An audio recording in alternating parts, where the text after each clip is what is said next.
Washington, D.C., a city that tonight is still frayed from the bitter fight over Clarence Thomas and disgusted by the gutter politics played out on Capitol Hill. She will be injured and destroyed and belittled and hounded and harassed, real harassment. People would blame the messenger for the message. Senator. No, wait, let me just finish. I'm going to let you finish, and then I'm going to cut you off real quick. This is not American. This is Kafkaesque. All these interest groups have scratched through everything on earth to try and get something on you. Being a black woman, you know you have to put up with a lot. Who's telling the truth? Obviously, someone's not. Tonight, major players in the Thomas drama, both those who were on center stage and some of those behind the scenes. Key senators, the lawyers for Clarence Thomas and Anita Hill, the reporter who broke the story of Hill's allegations, the FBI official who's responsible for background checks, and representatives of special interest groups who lobbied the Senate.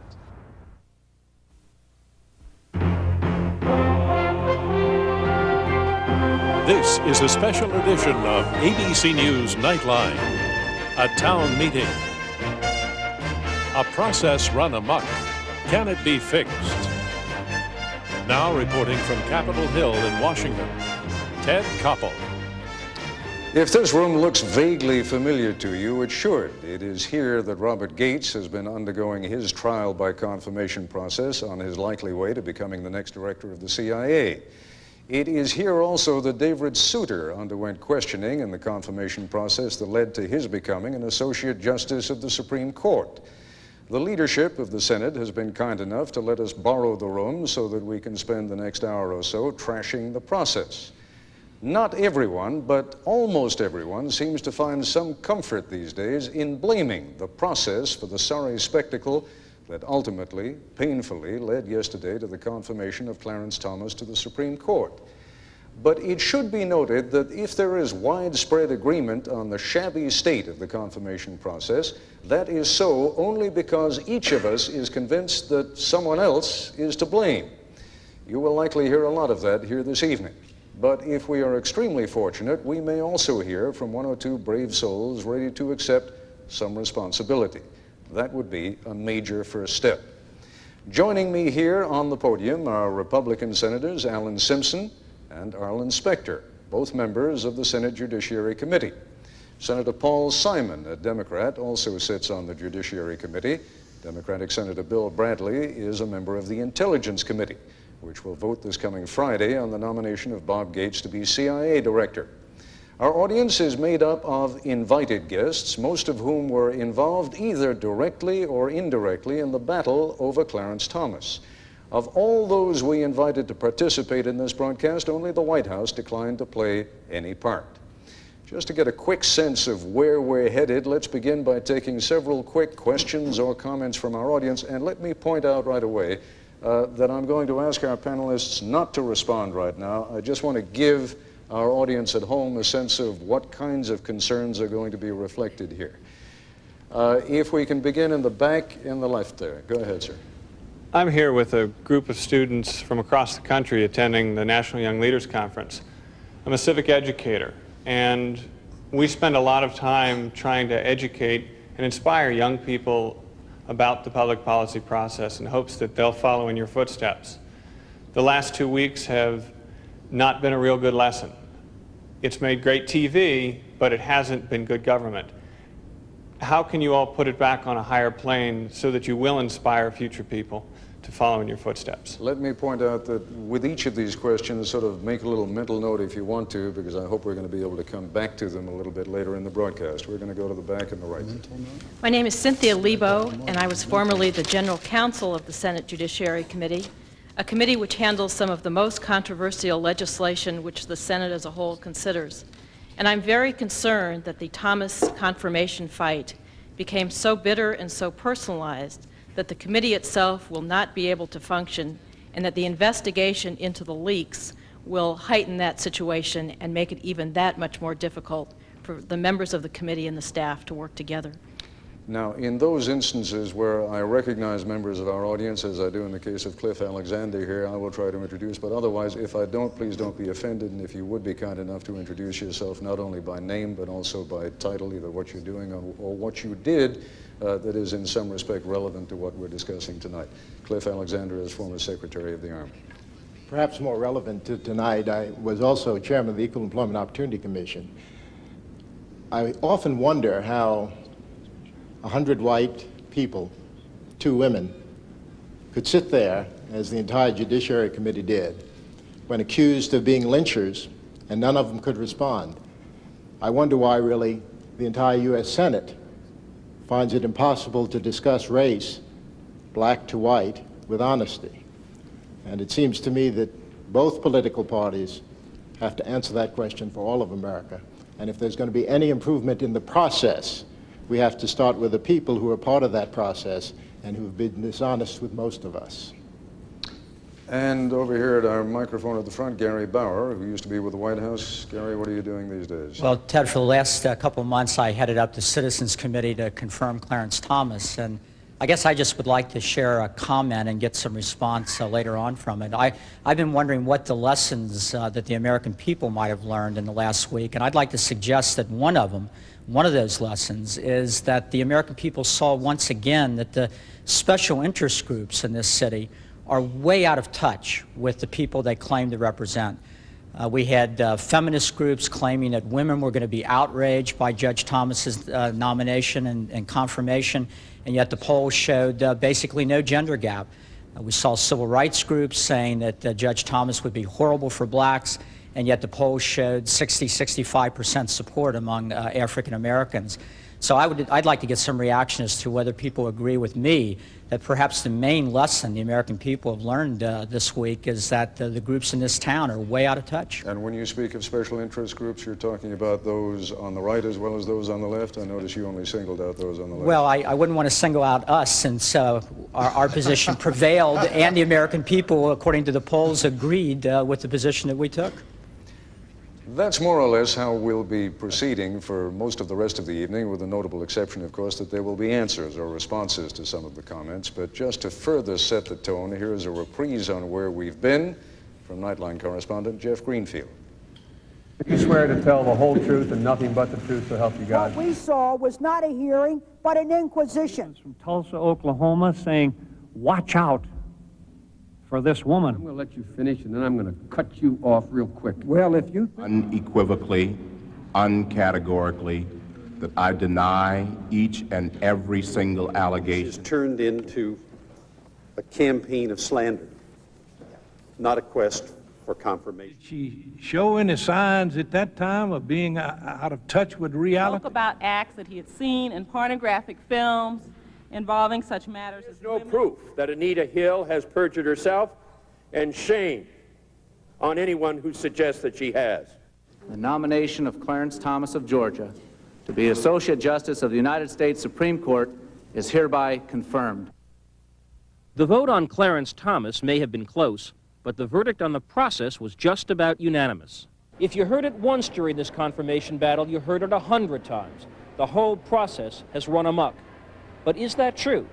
And if it is true, how and why did it happen? And perhaps most important, what, if anything, can be done about it? Even before Anita Hill's charges turned Washington inside out, the complaints about the confirmation process were loud and often sounded like a grown-up version of "you started it first." For most Republicans, the Democratic Senate majority was out to deny the president the right to do what the people elected him to do, appoint justices that reflected his conservative philosophy. Senator Kennedy, Senator Metzenbaum, and others are using the advise and consent clause and a perversion of the process to try to win in that process what they could not win at the ballot box. For Democrats, it was the president playing politics with the court, picking in Clarence Thomas, a man of modest credentials and scholarship, whose race would pose a political dilemma for Democrats dependent on black voters. What about Robert Bork, Republicans replied.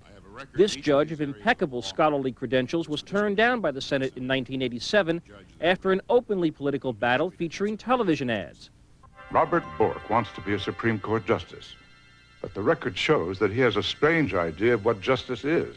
And an attack on Bork that was, to put it mildly, severe. Robert Bork's America is a land in which women would be forced into back alley abortions, blacks would sit at segregated lunch counters. However it started, political campaign tactics are now embedded in the advice and consent process.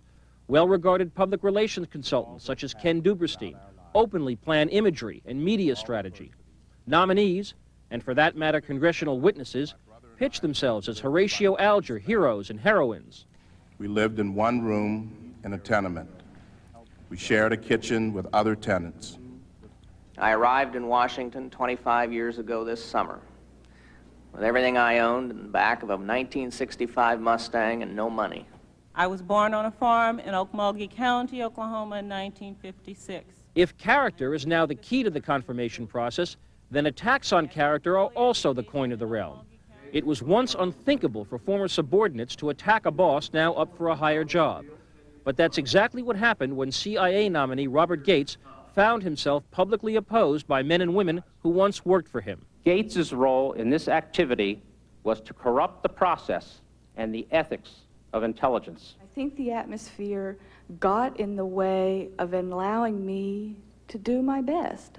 It's almost unheard of for a new president to be denied a cabinet choice, especially if his choice is a 24-year veteran of the Senate. But when John Tower was nominated as defense secretary late in 1988, his downfall began at the hands of rock-ribbed conservative activist Paul Weyrich. Over the course of many years, I have encountered the nominee in a condition, lack of sobriety, as well as with women who, to whom he was not married. Every such rumor is magnified 1,000-fold by the omnipresent media. New reports, some true, some flatly false, fill the air. And what Clarence Thomas and his supporters may have demonstrated is that the best way to survive such charges is not to disprove them, but to attack on a different front. As far as I'm concerned, it is a high-tech lynching for uppity blacks who in any way deign to think for themselves. It wasn't always like this. Once, men like Cordell Hull and Henry Stimson, John McCloy and Averell Harriman, men born to wealth and power, governed Washington with a strong sense of propriety, civility, and compromise, when senators like Republican Arthur Vandenberg crossed party lines to support a beleaguered Harry Truman. Mr. Nunn. Bipartisanship still happens today. 11 Democrats crossed party lines to back Clarence Thomas. 10 Democrats voted with President Bush earlier this year and provided his victory margin on the Gulf War use of force resolution in January. And Bush's first Supreme Court nominee, David Souter, sailed through the confirmation process almost without dissent. Good morning, Mr. Chairman. Welcome back. Thank you, sir. But fundamentally, Washington is a much more partisan town than it used to be, especially with a presidency that seems permanently Republican and a Congress that seems permanently Democratic. Indeed, hardball politics is often admired as much as criticized. Judiciary Committee Democrats have been pilloried this week for being too civil to Judge Thomas, while committee Republicans led an all-out assault on the credibility of Anita Hill. Why did you wait 10 years? I repeat, 10 long years to bring this charge. And because it all happens in the cold light of day, under the hot lights of the media, often used by officials as a conduit for their own political agenda, the very idea of a discreet, private resolution of sensitive or embarrassing accusations is just about impossible. The public may be appalled by what they see and hear in the press. An ABC News poll this week shows that the media got lower marks from the people than the Congress, the President, Republicans, or Democrats. But the media's presence in this process is unavoidable. Judiciary Committee Chairman Joe Biden put it this way yesterday. I know of no system of government where when you add the kerosene of sex, the heated flame of race, and the incendiary nature of television lights, you are not going to have an explosion. So what is to be done? Well, the Congress can try to plug leaks of sensitive materials, but in the past, that's failed utterly. The press can try to react less eagerly to sensational accusations. but that's like trying to repeal the law of gravity. And the political players on both sides of the aisle might try looking at important decisions as more than an occasion for wresting political advantage from each other, as something more than an occasion for the best soundbite or photo opportunity. 30 years ago, John Kennedy suggested that civility is not a sign of weakness. Today, those words seem drowned out by the motto of the late Leo DeRocher, nice guys finish last. I'm Jeff Greenfield for Nightline. Once again, we're broadcasting tonight from one of the Senate hearing rooms on Capitol Hill. With us are some of the major players in the Clarence Thomas drama, including key senators, lawyers for Clarence Thomas and Anita Hill, special interest groups. We'll talk to them about the troubled confirmation process when we come back. I've been harmed worse than I've ever been harmed in my life. I wasn't harmed by the Klan. I wasn't harmed by the Knights of Camellia. I wasn't harmed by the Aryan race. I wasn't harmed by a racist group. I was harmed by this process. And we're back live once again from Capitol Hill, and now instead of just having these statements, comments, or questions being made without response, we have several members of public interest groups standing at our microphones right now. Ralph Nader, I'd like to begin with you and have you make whatever your comment is or whatever question you have, and then we'll have some of our distinguished senators up here respond. Well, I'm glad you used the word public interest groups. There have been too many references to special interest groups. Special interest groups have a commercial motive. Public interest groups can be on the right and left, reflecting their conscience. So it's good to clear the language, Ted. Thank you. My concern is how the nomination process and the hearings often comes down, in terms of the public memory and the focus of the members of the committee, to one controversy or one statement or one episode, thereby replacing a broader evaluation of the nominee, which is supposed to be based on character, qualification, and record. Judge Thomas was an enthusiastic and a supporter and participant in the Reagan, Bush, Ed Meese ideology. He had a record. He had a very detailed record over the last 10 years. This ideology has three quick components. One, centralization of power in the presidency vis-a-vis the legislative and judicial branch. Two, a very light regulatory hand on business abuse and crime, witness savings and loan and procurement scandals in Wall Street. And three, a restriction on the rights of individuals to use the law to challenge the abuses of both government and business. And unfortunately, the public memory, Ted, was almost entirely removed from that detailed record and focused on the serious but single episode of the hearing. As a result... Let me just interrupt you, because yes. I'm not going to single you out for this. If anyone goes on too long, I want to give as many people as possible a chance to respond. Whom are you blaming for that? I am putting responsibility both on the committee members who should have, in the last phase of this hearing, spent some time rounding out their respective views on the record of the candidate. I'm putting some responsibility on the media when they should have rounded it out so that the public memory had a more wholesome panorama of the full qualifications or lack thereof of the nominee. Senator Specter, do you think ultimately by the time the Senate voted, it really was voting on the whole record of Judge Thomas, or had we by then become so focused upon the issue of sexual harassment that ultimately the vote was almost cast on that issue alone? I think we voted on the whole record. The items that Mr. Nader talks about were focal points of our examination. We questioned him on his view that Congress was not a deliberative body, and that there had to be broader authority in the executive. I asked him questions about the president's authority as commander-in-chief contrasted with the congressional authority to declare war.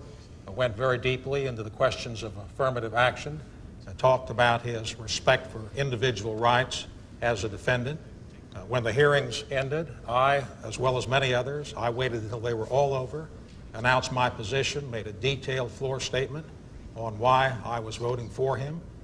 Did so again at the committee meeting, and then in the latter phase, we focused on the charges by Professor Hill. But I started my statement yesterday reviewing the educational, intellectual, and professional qualifications and then moving on to the more immediate issue as to Professor Hill. Van Wattenberg. I wanted to comment on my former colleague Cliff Alexander's remark about the lynch mob. The lynch mob, as I understand it, and as I believe it to be, that Judge Thomas was talking about, just for the record, was not black-white, but the end of that statement, he was talking about the lynch mob strikes when somebody refuses to, and I think his phrase was, kowtow to the old order. And that's what has been going on in American politics for several decades now. The liberal cause activist groups, when they can't win on substance, they can't win on politics, they can't win in the court of public opinion, fight the substantive battle that Ralph Nader talked about. But when they lose that, go to scandalization and go to criminalization. And we've seen it, while there was some merit in all of these things, we've seen it in my judgment, in Watergate and in Iran-Contra and in Clarence Thomas, that they go to this scandalization process, which you gain some quick benefit from, because you get the whip word, racist, sexist, polluter, crook, liar, but it's been killing liberals. The real vote in America was not 52-48, which was what happened in the Senate, but was 2-1 in favor of Clarence Thomas on the substance. Voters in the United States understood that beneath all the scandal mongering, Clarence Thomas, to put the simple spin on it, to use the vernacular, that Clarence Thomas was against quotas and his political harassers were in favor of quotas. That there is a real substantive issue, a series of substantive issues, and the liberal activist cause groups are poisoning the Democratic Party. And now they have managed, in a incredible feat, to even figure out a way to hurt Democrats among blacks in America. Senator Bradley, why don't you? Well, I think that Ben took a very narrow view of the whole process himself. I mean, I think if the system is going to work, all players have to respect the process, and that includes the President of the United States. I think in the Clarence Thomas nomination, it began by the President of the United States saying that he's the best person for the job in a country with 700,000 lawyers, 10,000 judges, and 5,000 law professors, and then denying that race played any factor. I think people looked at that and at the beginning said, look, this isn't true. And then I think it was compounded when the PR specialist entered the picture, counseling Judge Thomas on how he should answer questions at the Judiciary Committee hearings. So if you look only narrowly at the congressional process, the senatorial process, I don't think that you're seeing it broad enough. We need candor in American politics, and I think that begins with the president. Well, go ahead, Senator. Yes, if I could just, first, Cliff Alexander's point is a very valid point. We have no African Americans in the United States Senate. We're sitting in the only place in the world where people where they vote freely, where people in the capital city are not represented in the parliamentary body. That can be corrected. In terms of Ben's comments, the reality, this didn't come out of liberal special interest groups.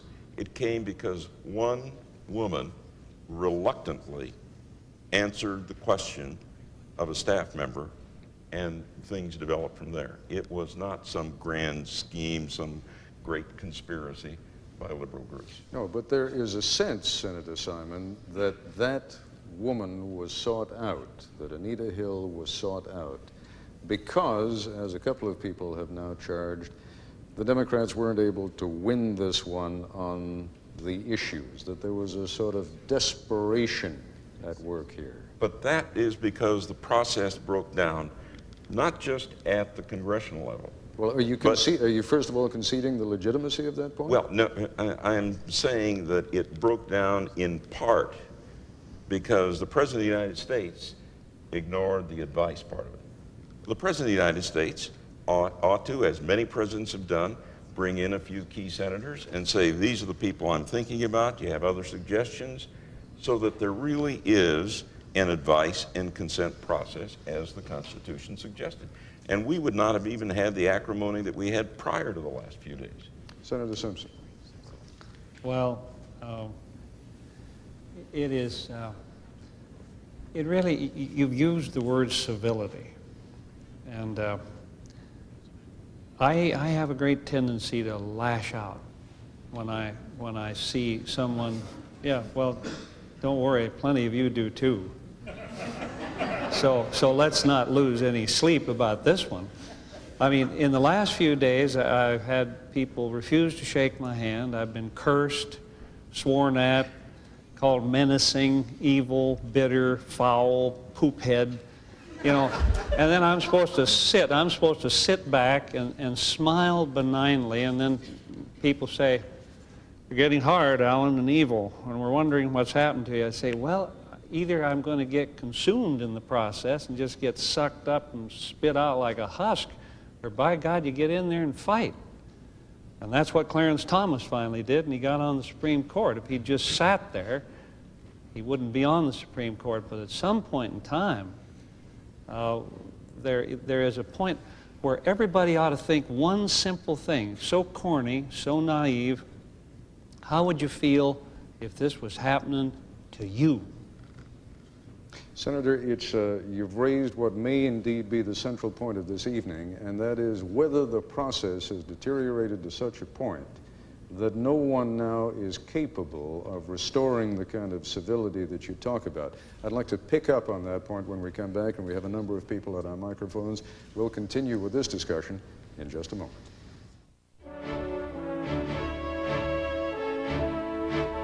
I don't want to prejudge what I'm going to say, but I think there's general agreement around the country and certainly in the Senate that the present process is simply not fair. And I think senators on both sides of the aisles are going to want to see changes in several areas.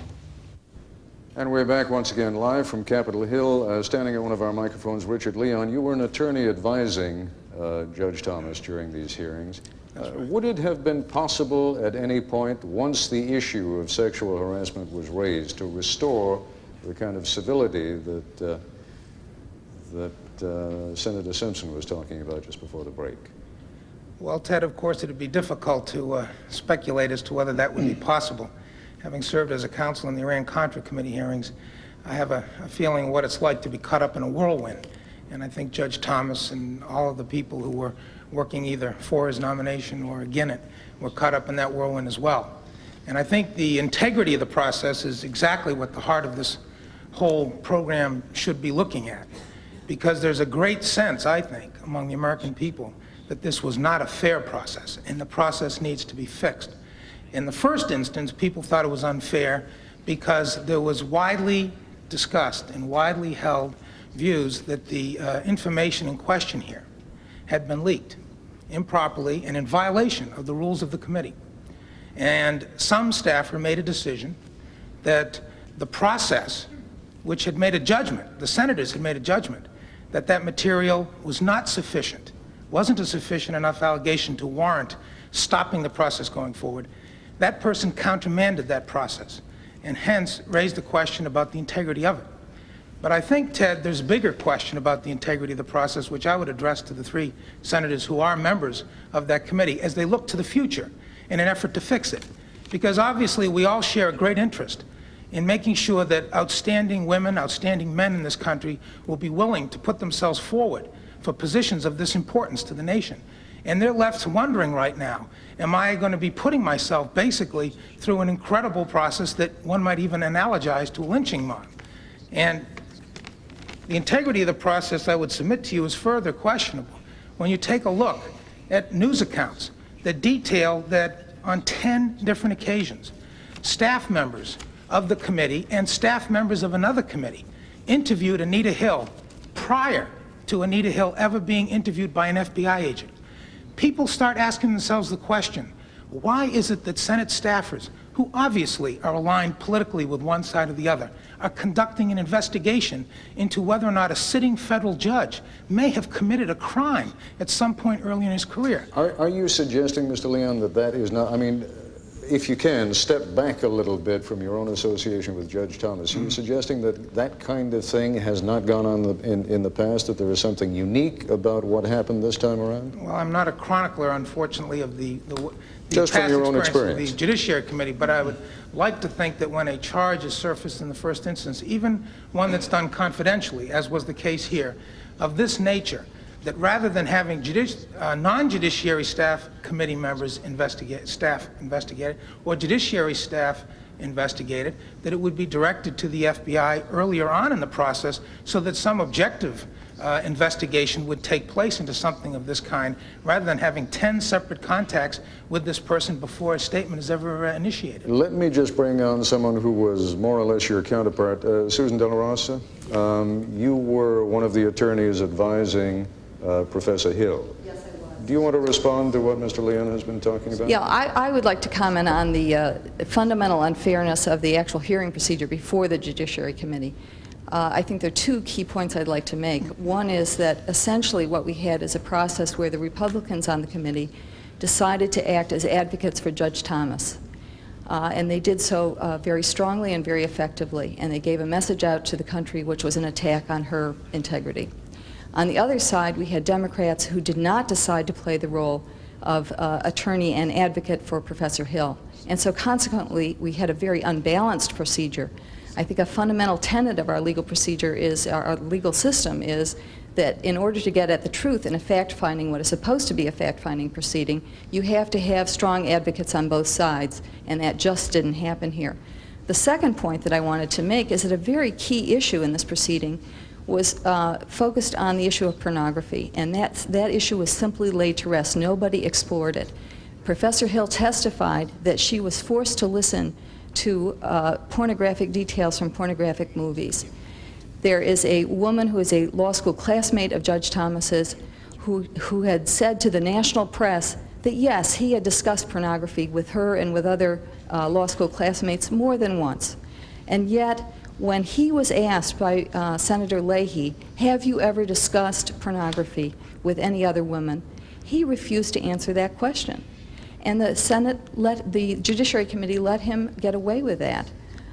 Nor did they subpoena Ms. Coleman to come in and testify about the fact that she had heard him discuss pornography.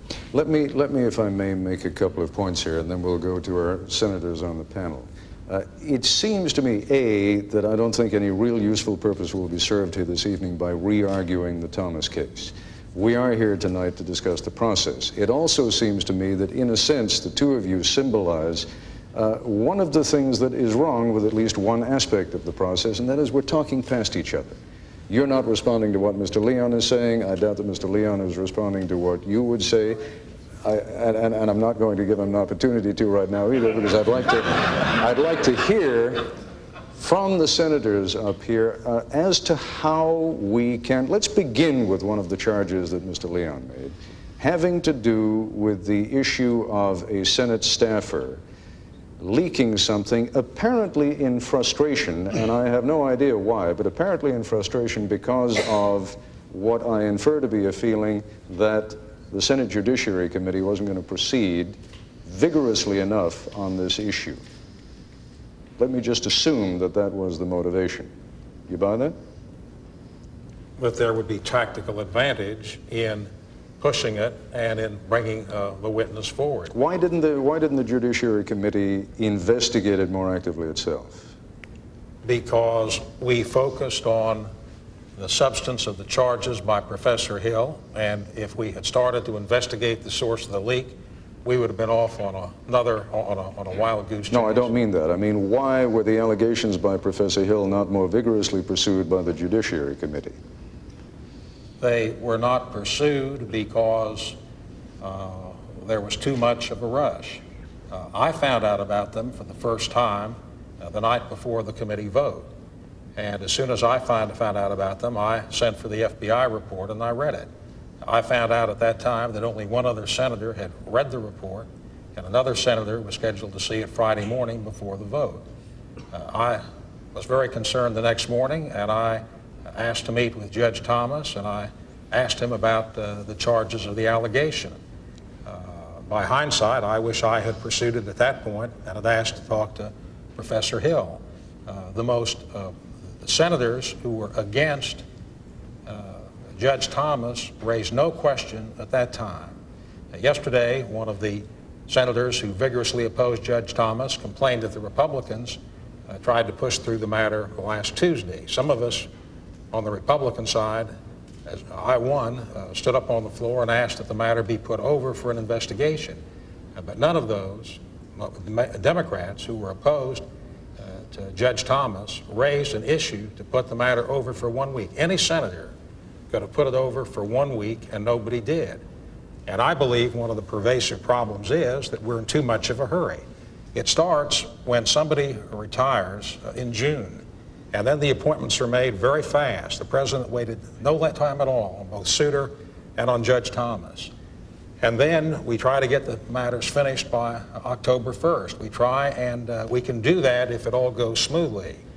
But when the matter came up a week ago Tuesday, and we decided to go for an investigation, and I was one who thought we could do it faster. Let me ask Senator Simon, why did not the Democrats on the panel, on the Judiciary panel, push themselves for a further extension so that the issue, I don't know if the issue could have been resolved in another week or in another 10 weeks for that matter, but if, as Senator Specter suggests, time was of the essence, that more time was needed, why wasn't it provided? Well, if you will recall, I was the first one to say we ought to delay this thing to take a better look at it. I agree with Arlen that it would have been better to take a longer look at it. Well, who disagreed? I mean, I don't mean by name, I don't but think we would have had the vote, and I think my colleagues would agree, we could not have gotten the votes to extend it longer than 1 week. Why?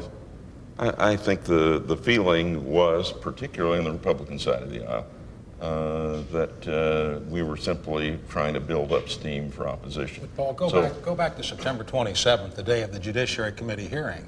Any senator on the committee has the right to hold it over for 1 week. That is correct. Why didn't one of those opposed to Judge Thomas ask to have it held over? We did not at that point, and this is the other point, Ted. At that point, Professor Hill wanted to keep both her statement and her identification completely confidential. And that made it very, very difficult. See, I disagree with Paul on that, Ted.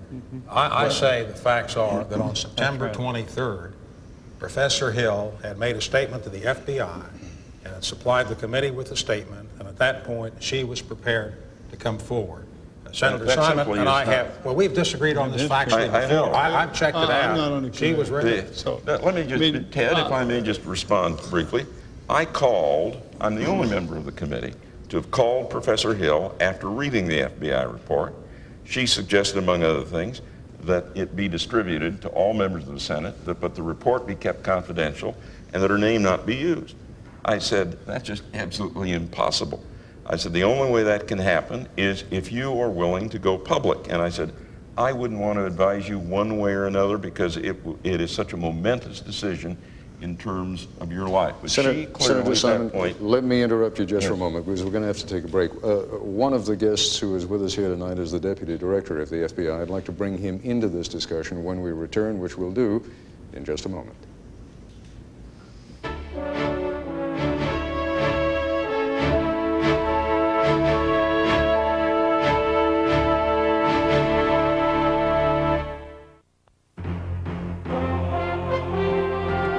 This ABC News special edition of Nightline, a town meeting continues. Once again from Washington, Ted Koppel. I want to make it clear that as we talk here tonight about the process and the deterioration of the process, we are not only talking about what went on the Senate Judiciary Committee, we're also talking about other branches of the executive branch of government. We are talking about the role that the media has played in all of this, and we're going to be getting into this segment right now. And I'd like to call now on Mr. William Baker, who's the assistant director of the FBI. Can you clarify for our audience, without going unnecessarily into details of what the report contained, what the nature of an FBI investigation in terms of particularly the investigation in which you talked to Professor Hill. There was only one conversation with Professor Hill, is that correct? Yes, that's correct.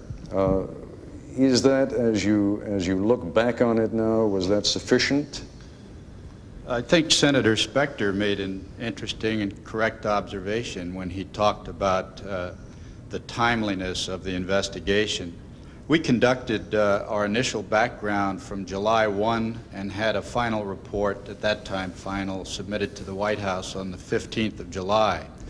But in September, we were made aware, September 23rd, of the new allegations made by Professor Anita Hill, and we interviewed her on the 25th.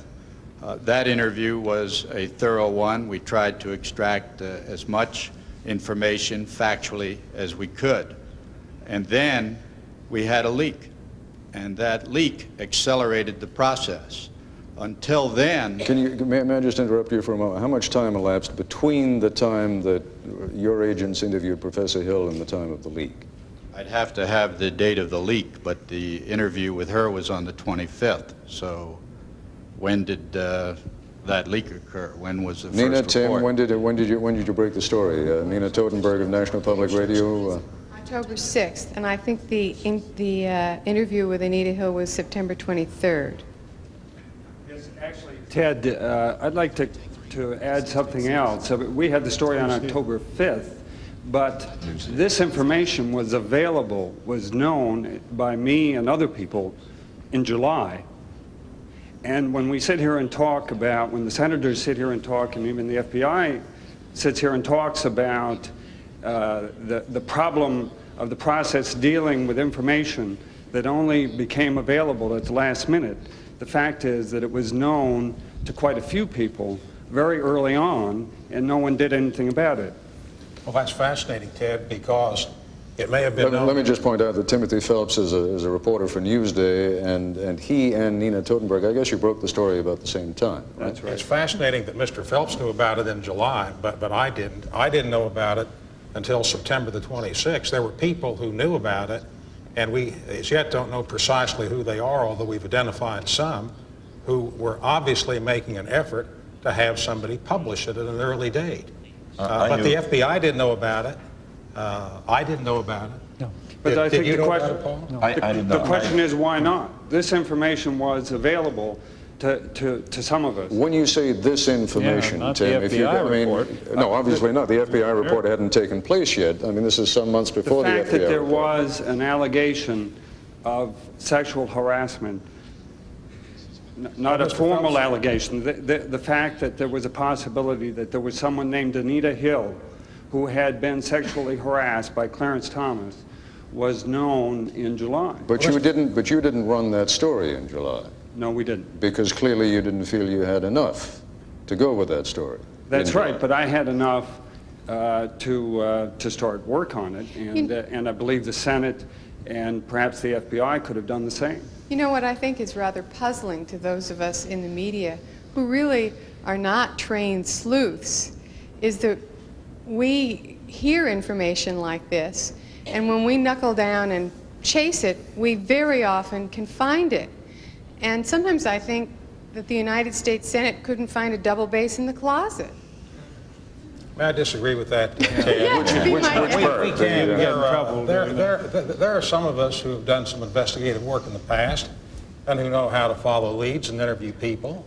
But I'm not about to ask Mr. Phelps or Ms. Totenberg about the matter, although I'd like to. They have their own privileges, and I respect that. It's very important in the whole process. But people came, you didn't go out and investigate it.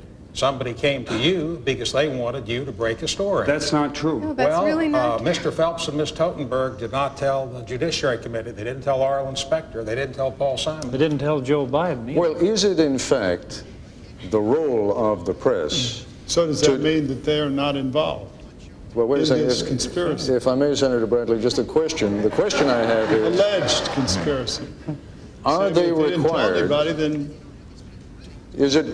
Is it your feeling, Senator Simpson, that the press, if it receives a leak like that, rather than continuing to follow up on the story until they can give the story to their readership or their listenership or their viewership, that they should give it to their senatorship?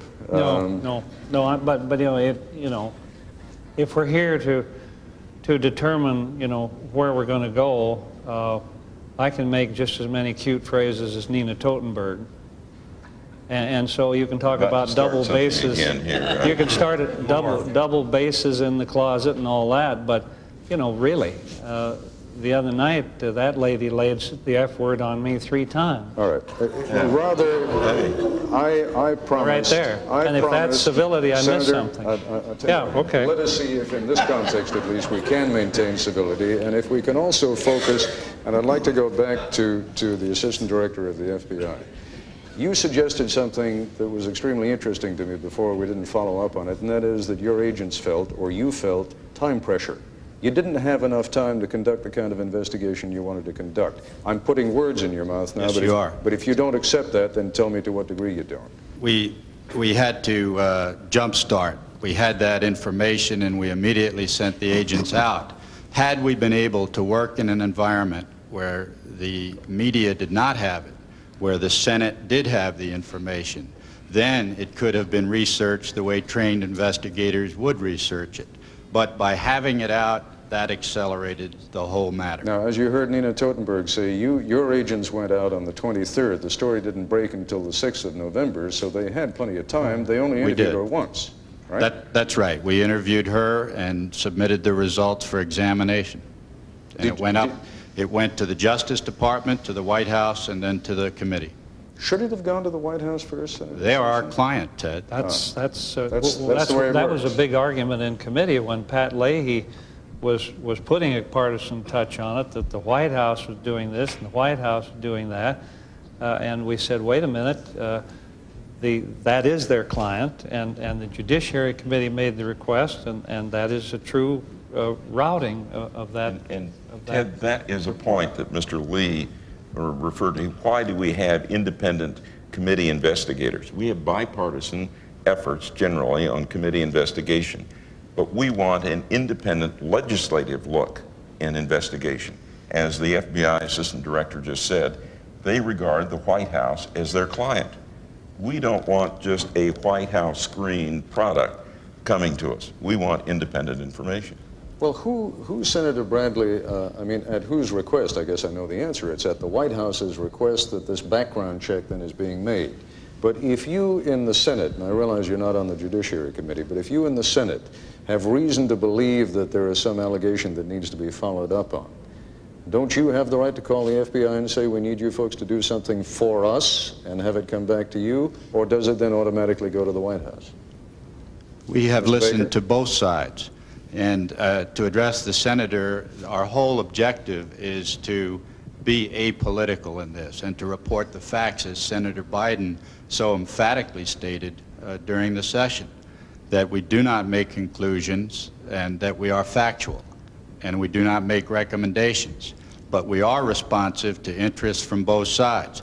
In fact, when a member of the majority questioned whether he was getting everything the FBI had investigated, we brought our full report up, and I believe we satisfied that senator's interest. But it is a reasonable question to ask. If indeed the White House is your client, and let's say you had uncovered something that the White House, because after all, Judge Thomas was their nominee, that the White House did not want out, would it have been passed on to the full Judiciary Committee? Oh, I think, yes, that it would. I think that once our report becomes a part of our once our investigation gets passed to justice, it moves to the White House and then to the Senate committee. Ted, if I could, I think that this is an interesting line of inquiry. But I was like millions of other Americans out there who were watching the drama on television. And frankly, the thing that concerned me was not who passed the information to whom at what time, but what was happening in the committee. And it was clear to me that Professor Hill came forward. I think it was a courageous act. I thought she was a credible witness. And then, frankly, I think what happened was you found the White House engaging in a vicious negative campaign against her. Now, not all of the questions, nor all of the senators, but some of the questions were just outrageous. Is that the process, or is that the people who are engaging in the process? Well, in other words, is there one of the things we're trying to establish both. here? I think it's a little bit of both. People say, well, we're on this team, and therefore we're going to do everything we can to get a victory, no matter what.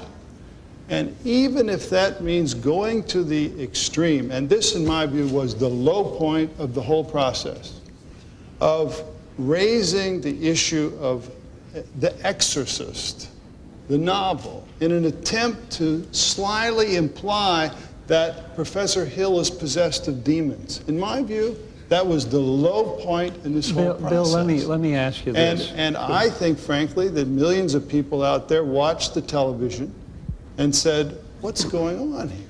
What's going on?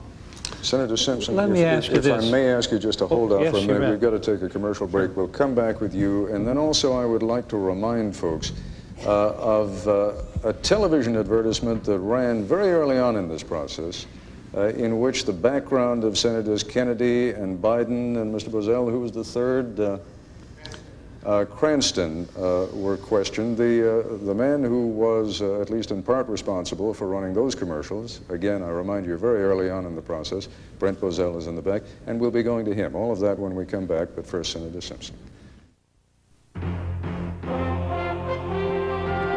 This ABC News special edition of Nightline, a town meeting continues. Once again from Washington, Ted Koppel. Just before the break, Senator Simpson, you had something you wanted to say. Well, Bill and I came here at the same time. He plays a better game of basketball than I ever did, but we were a couple of old jocks together. I have the greatest respect for him and what he does. But Bill, see, where I am on this, I watched what happened after Thomas was nominated or pressed for the nomination. And we heard about Farrakhan, we heard about wife beating, weird people that he was around in churches. I mean, the stuff that hit Clarence Thomas was low stuff, day after day after day, for 105 days. Now that, I think, has to be kept in perspective here. What is it? You know, they wonder why we were, fighting the good fight. If Anita Hill had to have the opportunity of 105 days of her life examined, and they were beginning to do that, and as I say, throwing stuff over the transom, and other people were using statements, and so I threw a batch of those in the other day. What are we supposed to, how long are you supposed to sit there and watch him get torn to shreds in a process of leaks and surveillance and harsh, nasty things that then would be all refuted or covered over 2 or 3 days later? What is that about? Is that low blow? It's if there's one wrong, that doesn't mean you have to commit another wrong. In this town, and I'm not do. asserting that all those are wrongs. I mean, I think the fact of the matter is I sat and watched this on television and saw this unfold, where this college professor was charged with fantasizing, with being unbalanced. I thought to myself, is it any wonder that women don't come forward as much as they possibly should? In fact, if you look at the statistics, only 7% of the women who report in surveys that they're sexually harassed actually file a complaint. And you look at what happened to Professor Hill and you say, is it any wonder? And you say, no, because it's dangerous. And even today, you read in the newspaper that some legislator in Oklahoma now has introduced a bill or intends to try to strip her of her tenured professorship. And what message does that send? That sends a message that you better not come forward. That's the wrong message. Let me, if I may interrupt you both, only because I want to bring more people into the process of discussing this. Way back, when was it, Mr. Bozell? Back in August or so? Early July, September, August? many years ago. Early September, it does seem many years ago. Your organization ran an ad. It was only one ad, and I think you only ran it in a few local markets, but it got a lot of coverage around the country, and they were sort of attack ads against Ted Kennedy and Joe Biden and the senator from California, Senator Cranston. Is it fair to ask you now whether you feel any responsibility for having lowered the tone of what ultimately transpired? No, I think absolutely not, Ted. We did it because in 1987, there were some special interest groups and some United States senators who destroyed Robert Bork through character assassination. Conservatives did nothing in 1987. In 1991, we decided this time we're going to respond, and we ran that ad. However, having said that, never in my wildest nightmares did I expect what was going to happen. And one thing we certainly didn't expect, and it's a question I like to ask the panel, we didn't expect that someone would break the law, that someone would commit a felony. As everyone knows, Senate Rule 29 is very clear about what happens to someone who leaks a document. It says that if it's a staffer, he'll be immediately terminated, and if a senator, he will be expelled. My question to this panel is this. It's three-part, very quick. First, do you intend to do everything in your power to see that there is justice delivered to the American people, that we find out who this person was? Secondarily, assuming that the answer is going to be yes, given that, unfortunately, the Congress has developed a pretty horrible reputation in the last few years for policing itself, given the Keating 5 scandal, given Rubbergate, where the House has said we're not going to tell the American people who did it, and other such scandals. With all due respect, why should we believe you? And thirdly, and this one's to you, Ted, given your zeal and energy and interest in covering scandals or alleged scandals concerning Republicans, i.e. the October surprise, would you be willing to make a commitment on national television now to apply yourself as diligently to find out who did this? Well, I'll tell you what, one of the things I'm not going to do on national television is engage in our editorial process with you. However, I'll be happy to talk to you by phone tomorrow morning if you'd like to. Thank you. What I would like to get is an immediate response from a man who may not be flattered by the comparison, but in a sense is your counterpart on the liberal side of the agenda. Mr. Nees, if you would like to respond to what you have just heard or make a point of your own, and if you would also identify yourself and your group, please. Sure. My name is Ralph G. Nees. I'm the Executive Director of the Leadership Conference on Civil Rights, which is a coalition of about 185 national organizations that was established in 1950, 41 years ago. Let me respond in part to Brent Bozell, in part to Senator Alan Simpson.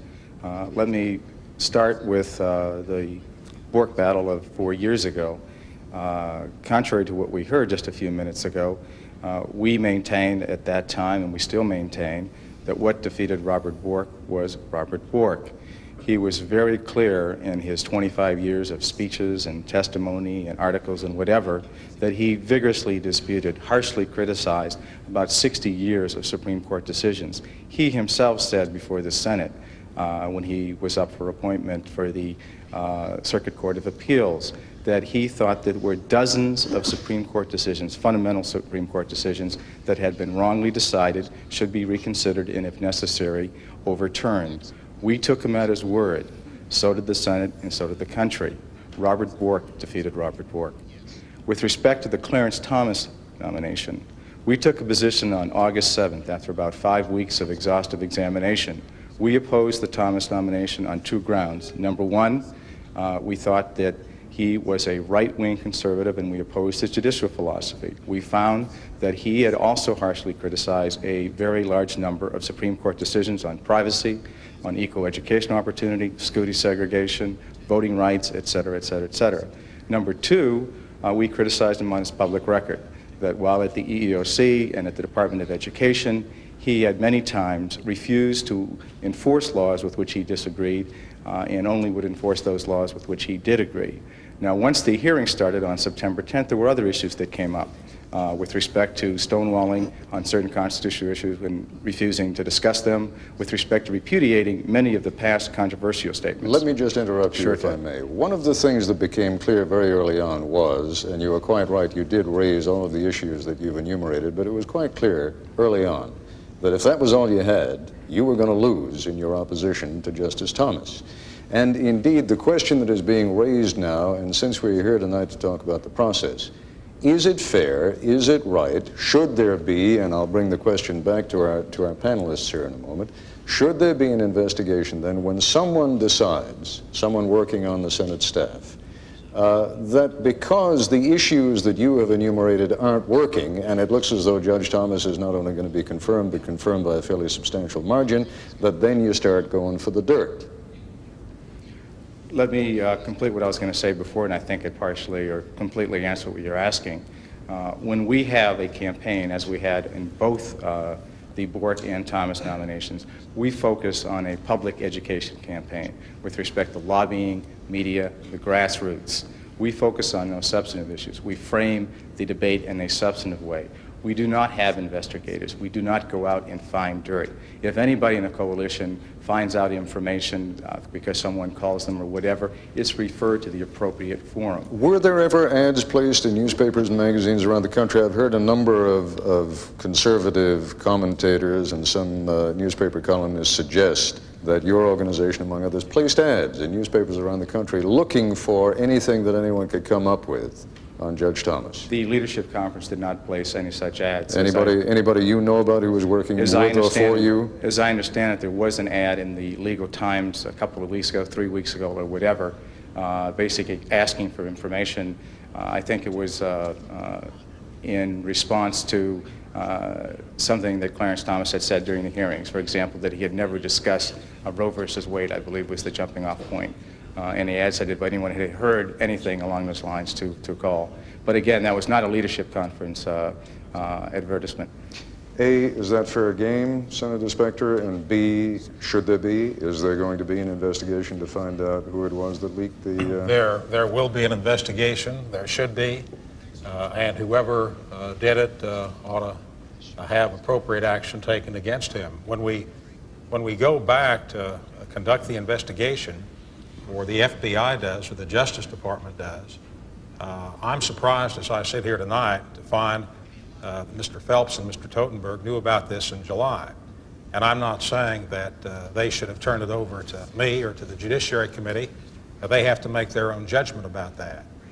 But it is not a matter of a double bass in a closet, which I think the Judiciary Committee could find, or something more. That bears on a question as to how long somebody was trying to get that into the public milieu. Mr. Phelps and Ms. Totenberg didn't uncover that by an investigation, or if they did, I'd like to hear about it. And that bears on how much of an effort it took to have Professor Hill come forward as she finally did. And we tried to find that out in the course of the hearing as it would bear on her credibility. Senator Specter. I'd be glad to yield, Nina. Thank you. Senator Specter, let me say, I didn't know about it in July. I heard rumors about sexual harassment. I was unable to nail them down. But Tim Phelps says he knew more than I did in July, and so I turned the microphone over to him. I think maybe I'd like to just interject a point here that I think that most senators made the decision on whether to support Clarence Thomas or not based upon his public record, based upon his professional experience, and based upon whether they agreed with President Bush that he was the best person for the job.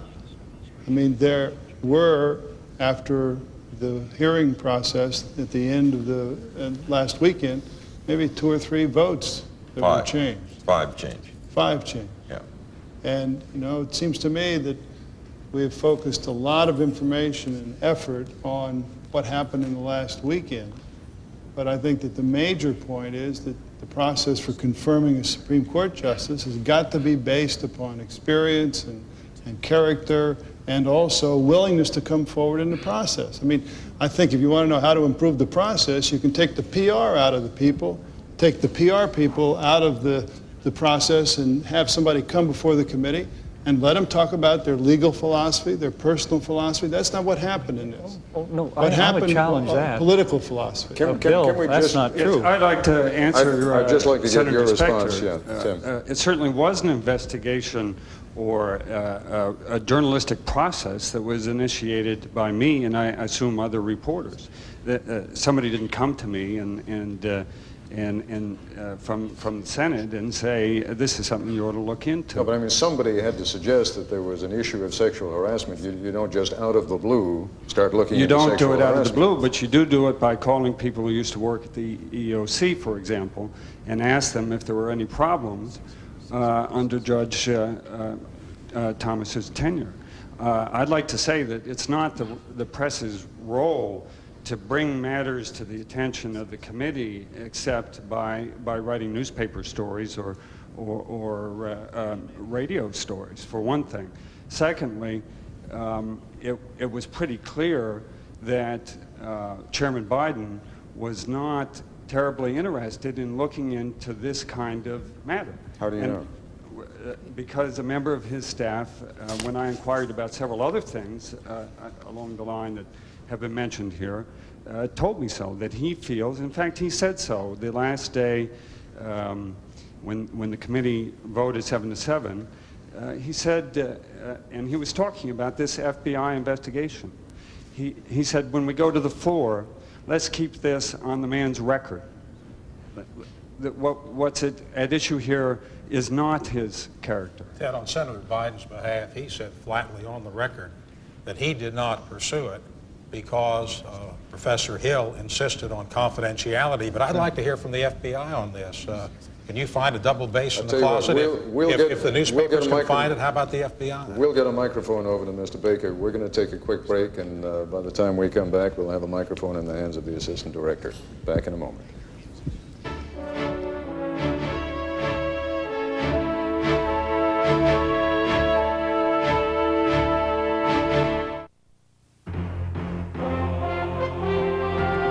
This ABC News special edition of Nightline, a town meeting continues. Once again from Washington, Ted Koppel. We had a question for the Assistant Director of the FBI, Bill Baker. I guess in essence the question was if Newsday was resourceful enough back in July to start calling staffers at the EEOC and saying, what do you know, why wasn't the FBI? I can't address what we didn't come up with. I can tell you the scope of the investigation, and it was extremely thorough.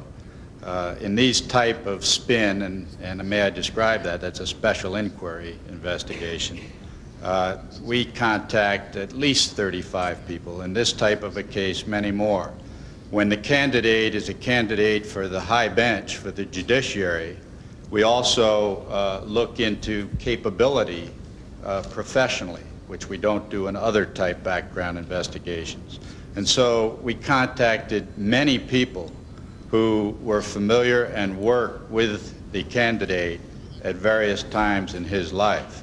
The fact that we did not interview Ms. Hill, we didn't interview many other people. No, I didn't get the impression from Tim Phillips that early on in July he had interviewed Ms. Hill. I got the impression that someone over at EEOC told him, well, there seems to have been some question about maybe it was sexual harassment, maybe it wasn't, and on the basis of that, eventually he tracked down Anita Hill. Well, I can't get into the details of the report as we gave it to Justice, the White House, and then back to the committee. I mean, what we found in that report was provided to the committee. And when further allegations were made, we tested those allegations, interviewed Professor Hill, and passed the results of that back to the committee. Back to the committee or the White House? To the committee in the way I described. Through the Justice, White House, committee. Okay. Eleanor Holmes Norton, you were at one point the chairman of the EEOC. See if you can help me bring this around now to a question of process. Is it the process that is flawed, or is it something else? I think it is the process, Ted, and I'd like to say that as useful as I think these postmortems are, and I think we're destined to hear them ad nauseum, they do not necessarily guarantee reform, and that is what I think Americans from all parts of the political spectrum are essentially demanding. What I fear is that the Senate, besieged from all sides, plummeted ultimately with suggestions, will kind of patch it up in time for the next nominee, and we won't have any systematic reform. I'd like to suggest that I think, if you will forgive me, that the Senate may need help, that the Senate itself has been so polarized that if it tried to study itself or reform itself, it might not succeed, and that the Senate might consider looking to others that might help it, such as knowledgeable outside experts that would help it really do a objective postmortem of a process that I think has failed not entirely because of the the actors. I think it is because it is a process invented decades ago, not brought into the 21st century, that has simply collapsed of its own weight in the post-Watergate period when people look more closely and when there are more actors in the process. Let me, if I may, bring Ed Rollins into the discussion here. At one point, you were a senior operative for the Reagan-Bush campaign. You have been involved in politics a great deal of your life. I am struck by something that Brent Bozell said before. And I hope I'm not doing him or his words an injustice when I condense it by saying, after what they did to Bork, we felt not only justified, but that we had to do what we did with those ads. And there is sort of a sense of a snowball effect, that everyone is sort of pointing back historically. Some are pointing back a year, 2 years, 5 years, however long it may be, and using that then to justify what is certainly effective. And that is this negative politicking, whether it is done in the political forum or in the forum of the Senate Judiciary Committee. What are your thoughts on that? Well, first of all, Ted, I think there's a lot to that. And first of all, I think we need to discuss with a little honesty here tonight. Most of us in this room have either been on the same side or on opposite sides in a whole variety of battles. If you invited this group of people here to dinner party, you would probably end up with 8 fist fights and probably the most miserable dinner party that you've ever had in this town. We are in a battle for philosophy, and we're in a battle of partisanship, and obviously each cycle takes on something different. There were 2 battles of recent vintage that I think were the epitome of what went on. The late John Tower, chairman of the Senate Armed Services Committee, a very respected member of the Senate for the 24 years that he served there. No senator ever stood up and said when he was chairman of the Senate Armed Services Committee that he was not worthy to be in that very exalted position. But yet they gutted him in a partisan fight, and many people who were his colleagues and probably fellow drinking companions took him apart. Ralph here said that they attempted to take Judge Bork apart because Judge Bork, who is the foremost conservative scholar of our time, and obviously someone that Ronald Reagan wanted to put on the court first, and if he would have made the first nominee, would be sitting there today, and made Sandra Day O'Connor the last nominee, she would be sitting there today. But for whatever reason, they chose to reverse it. We're in a philosophical battle, and I think that Clarence Thomas, in this particular game, was someone who the president wanted to put on the court. Many people in this room did not want him to be on this court. Many fellow Democrats who voted for Clarence Thomas didn't do so out of commitment to his philosophy, but did so because they're scared to death of the voters back home, and it just so happens that many of them are up in this particular cycle. We are in a political game. It's gotten very nasty. I'm not advocating in any way, shape, or form that it should continue to be nasty, but we're not judging people on their qualifications. We are in a partisan game. We are all in it. We have divided government. We control the White House as Republicans. The Democrats control the Senate and the House, and any time they can get a political advantage, it's going to happen. And I think the American public is getting more and more frustrated with it, and sooner or later they'll get turned off and vote a bunch of them out of office. Senator Simon, we're going to come back to you in a moment. I'm afraid we have to take another break. The hour is late, but when we come back, I would like to try to focus the discussion, insofar as it is humanly possible, on remedying the process. If it's broken, how does it get fixed? Back in a moment.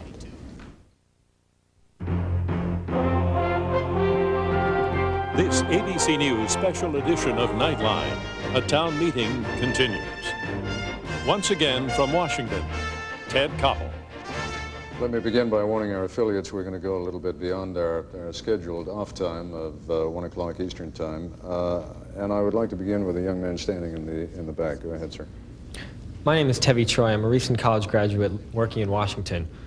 And I know all of us in this room have had boyfriends or girlfriends. And if the process is such that a previous significant other can come out of nowhere and derail you, and this happened to both Professor Hill and to Justice Thomas, then that will have a significant chilling effect upon young people who want to go into public service. How do you think we can remedy this?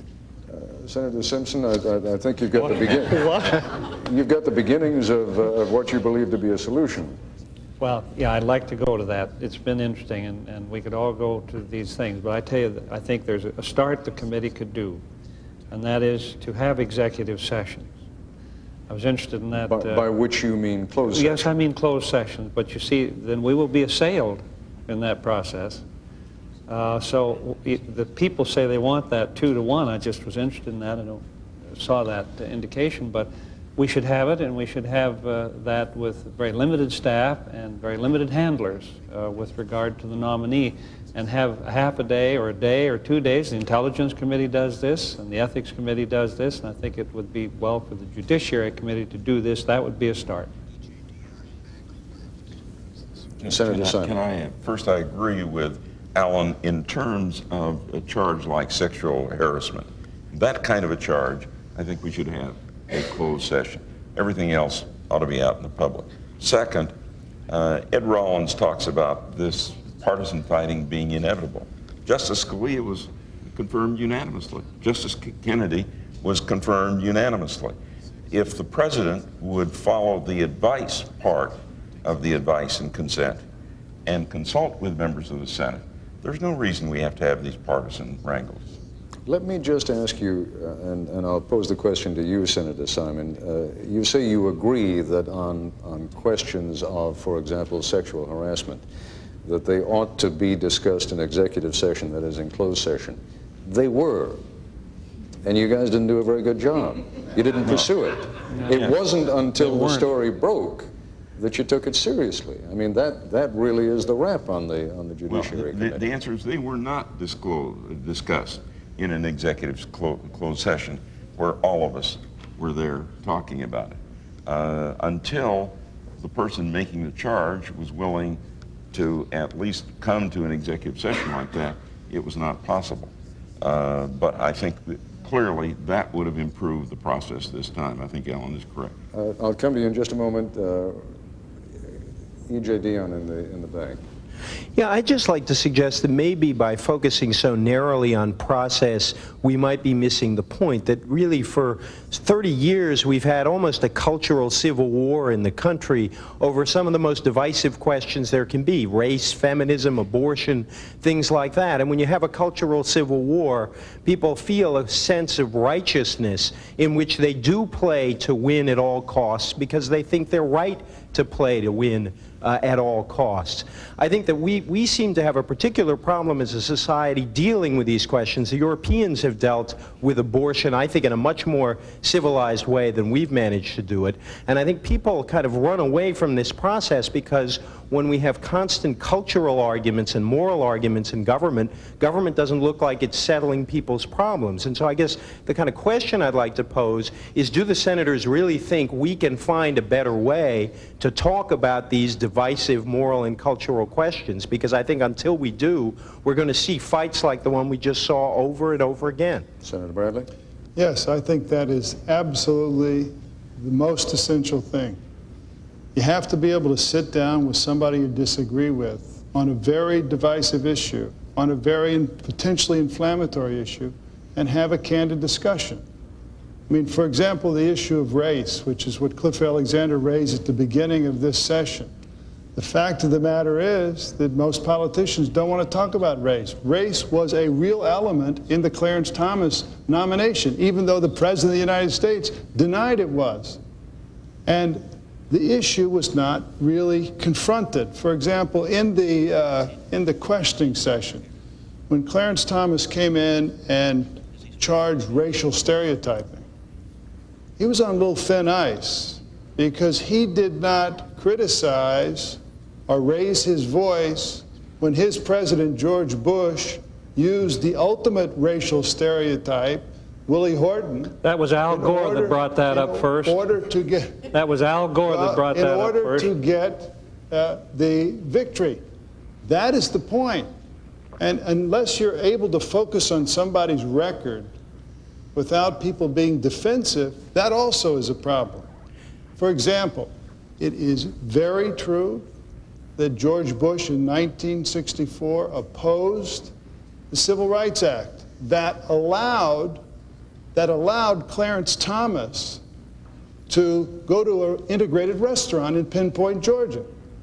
Without that act, that would never happen. The point is, that if you've taken a set of positions, you have to hold those positions and you have to be willing to discuss those positions. That is the beginning of the process. Well, may I say that's the essence of creating the racist problem.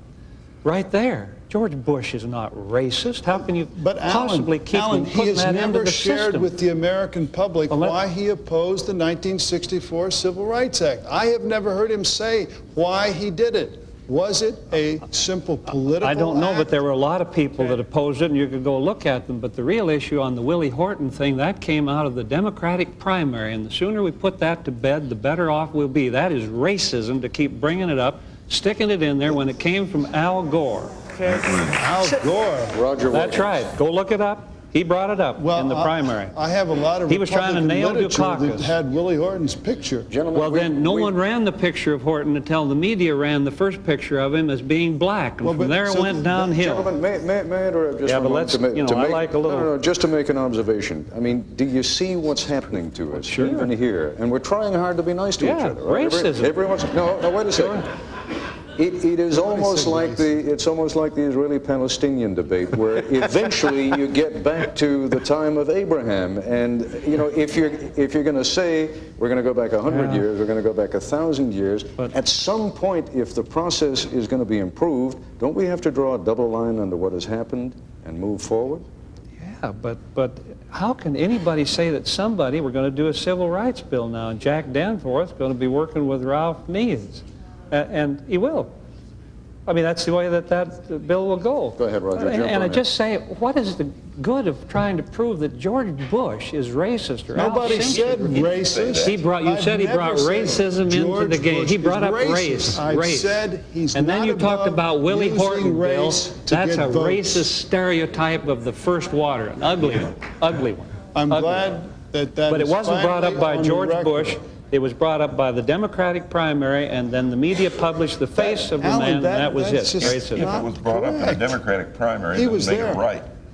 Could I? You were there, Paul. Could I? Gentleman, Roger Wilkins. It seems to me that the four senators, two of whom are good friends of mine, have just proved Cliff Alexander's point. And it's a point, it's a powerful point. The most apparent thing that's wrong with the process is something that is not apparent to anybody.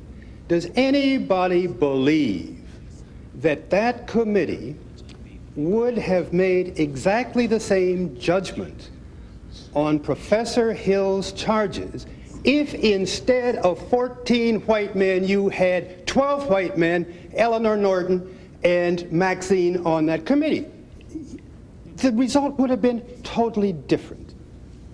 But 14 men made the decision that this charge of sexual harassment need not be explored further. Now you can say all you want, Senator Specter, about, well, you know, she didn't want her name out or this or that. I can assure you if there had been women on that committee, you would have had a different result. Secondly,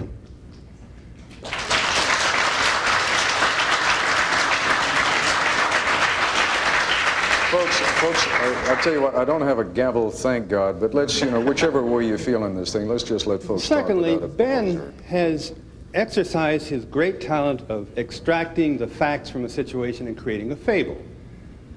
When Clarence Thomas talked about lynching, he was talking about race. He wasn't talking about anything else, and everybody who saw it, everybody who heard it, everybody who saw the words, everybody knew that he was talking about race. And I will say to you that it would have been different had there not been 14 white men facing that single black man. Visually, even though he had no facts to make it look like a lynching, visually, it looked like it was a lynching. If, however, you had had these two black women, Clifford, Bob Woodson, Mr. Brown, you would have had a totally different makeup, you'd have had a totally different discussion, and you four would have had a very different discussion about race had a black person been participating in it. So I guess I want to ask Mr. Rollins and Mr. Brown whether indeed the parties in this country are happy with the fact that the women who watched a vote that they cared about a lot had to hear about 45 votes cast before Senator Kassebaum cast a vote, and when it was all over, 2 women had cast votes. And we blacks, watching a vote that meant a lot to us, watched 98 white people and 2 Asians make a vote. Are the parties interested? Do you senators care? We care. If I could respond to that. Senator Specter. Well, we make no apology for the fact that the 14 of us are men and not African Americans. I have African Americans on my staff, men and women, with whom I consulted to try to understand the issue as well as I could. When Mr. Dione raises a question about how we're going to deal with these issues in a civilized way, and I would comment on what Mr. Rollins has said, I do not think it is a political brass knuckles fight. Judge Bork was not rejected because of the ads which somebody put on. Judge Bork was rejected because his view of original intent was something that most of us felt nobody could figure out. And if you could figure it out, you couldn't apply it to 1987 when he was up.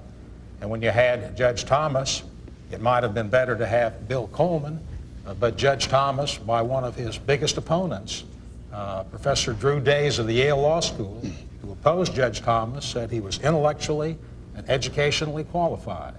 And I pressed Judge Thomas very hard on the issues of affirmative action and executive control and individual rights, and I came to the conclusion that he was successful, that he was qualified to be on the Supreme Court.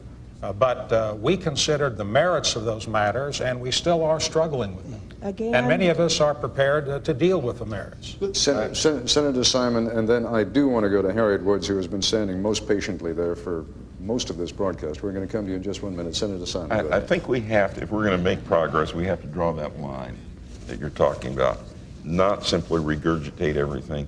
Roger Wilkins is hit the nail right on the head. Now, we can't change that overnight, but it does mean we have to be, the 4 of us and our colleagues in the Senate have to be much more sensitive than we have been. Let me please just, Senator Bradley, I come to you. Go ahead, Ms. Woods. Well, all I have to say is you still don't get it, do you, senators? You still don't get it. You've just heard, I think, a major point. Women were not part of this process, and the country would have been saved a lot if there had been somebody who would have been alert to and sensitive to the importance of this issue. Someone who would have insisted that when you did have an investigation, you could have had expert witnesses on things like sexual harassment, so you wouldn't be saying, even today, my goodness, a proof against her is she didn't come forward for 10 years. Now, the tidal wave that hit the Capitol of women reacting to the image of Anita Hill and to their concern that 98 men and 2 women might take a vote without seriously considering this, were politically homeless women who were saying, we aren't there and no one is speaking for us or understanding us. What we want is a thoughtful investigation. And speaking to process, what did they get? They didn't get a thoughtful investigation. They got political grandstanding, hectoring of witnesses, and what I can only say, Senator Specter, with all due respect, many of us felt was an abuse of power. They saw a media manipulation of message which, yes, may result temporarily in a poll that shows women sympathize with that image that they saw there. But you haven't gotten to a final question, which it seems to me is part of the process. You're still talking about us, mainstream groups, and there are a lot of us here, as special interests. You locked us out of the process. You are men and white men, and you didn't even want to listen to us to find out the questions that needed to be asked so you could do a good job. You just wanted to get it out of the way. We indeed were in a position of slipping even questions over the transom. So what I have to ask you is, if you look at us as the enemy, if you think the process is you sitting behind a desk with no women there, no sensitivity to our issues, how do you expect to be able to deal with the issues of appointees that may come before you who, without the ability to reflect those interests? I can assure you that there are a lot of us who are going to try to make sure that there are some women senators there, and will try to plug into this interest that's going around the country. But in terms of the process, it was disconnected, it seems to me, from the life experience of the persons whose allegations you were trying to examine. Ms. Woods, let me, while these four gentlemen are trying to decide which of them is going to respond to you, let me ask you a question. There has been some talk in recent days of the formation of a women's party, simply for the reason that neither the Republican Party nor the Democratic Party has been sufficiently responsive to the needs of women in America. Is that a real political possibility? It's not on our agenda. We are a bipartisan group that indeed tries to work within the system, that tries to get and has been reasonably successful at the local and state level in getting women into public office. We want the system to work, but until the point where we, because of a number of issues which we all understand of the catch-up game and the difficulty in breaking through that glass ceiling of power, we need not to be told that we don't need your viewpoint, that we are sensitive to it, even though they clearly pointed evidence that they weren't. We need them to be honest, to get this dialogue we've talked about, that there are some sensitivities we have to get on race, on gender, that we don't have. I saw none of that in that process. I must say, well, go ahead, Senator. If I could, I think that Harriet has and other speakers have talked about sexual harassment as an example. What it's an example of is the powerful, the more powerful, taking advantage of the less powerful from a position of power. Now, that is not only applicable to sexual harassment. That is also applicable throughout our society. If you look at, for example, the vote as the fulcrum, it's the way things change in our country. You have a vote, you cast a vote, maybe policies change, maybe other people are in the Senate. But if you had an election and everybody of voting age wanted to go vote, 1/3 of the voting age population in this country could not vote because they would not be registered. And those people are disproportionately poor and minority. So if what we're interested in is enfranchising people and letting their voice be heard so that institutions that are elected institutions will reflect those voices, then there has to be a high priority to making sure that the third who now don't participate have an opportunity to participate. Yes, sir. Would you be good enough to introduce yourself? My name is Bob Woodson, president of the National Center for Neighborhood Enterprise. I take exception to Roger Wilkins' description of Clarence Thomas's use of the word political lynching as limiting it to race. Clarence Thomas's problem was, and what he was challenging, is he was too black, too Republican, too conservative. And his opposition was based upon his ideological position. And what he was, he became a surrogate for millions of disaffected blacks who feel they are unrepresented by the traditional liberal Democrats. And he gave voice to this and expression to this. Also, I think when a liberal Democrat, be they black or white, is guilty of sexual misconduct with women, there is not the outrage from the National Organization of Women. Women do not walk out of the Congress and demand that this person be expelled from the Congress. Instead, they campaign for that person's re-election, as in the case of Congressman Gus Savage. But when it came to Clarence Thomas, a man accused of misconduct, there was this moral outrage. And I think it's this moral inconsistency by those who purport to represent the interests of women and the interests of minority. This is what provoked the outrage of the black community to the point where they overwhelmingly supported this man when those who would purportedly represent them suggested they should think and act otherwise. And I think to the extent that forums can be provided so that those people in those neighborhoods and in rural communities who are not represented are given an opportunity to voice their opinion. I would like to see forums of low-income women to discuss what standards and policies they would like to see imposed dealing with sexual harassment because obviously the women who purport to represent them in this room are out of touch with the folks in the neighborhoods. All right, Congresswoman Maxine You know, the fact is, Ted, Cliff, let me just say if you that could hold on just one second and let Congresswoman Waters. I think some very powerful statements have been made about race and the unwillingness to discuss this problem that we're confronted with in our society.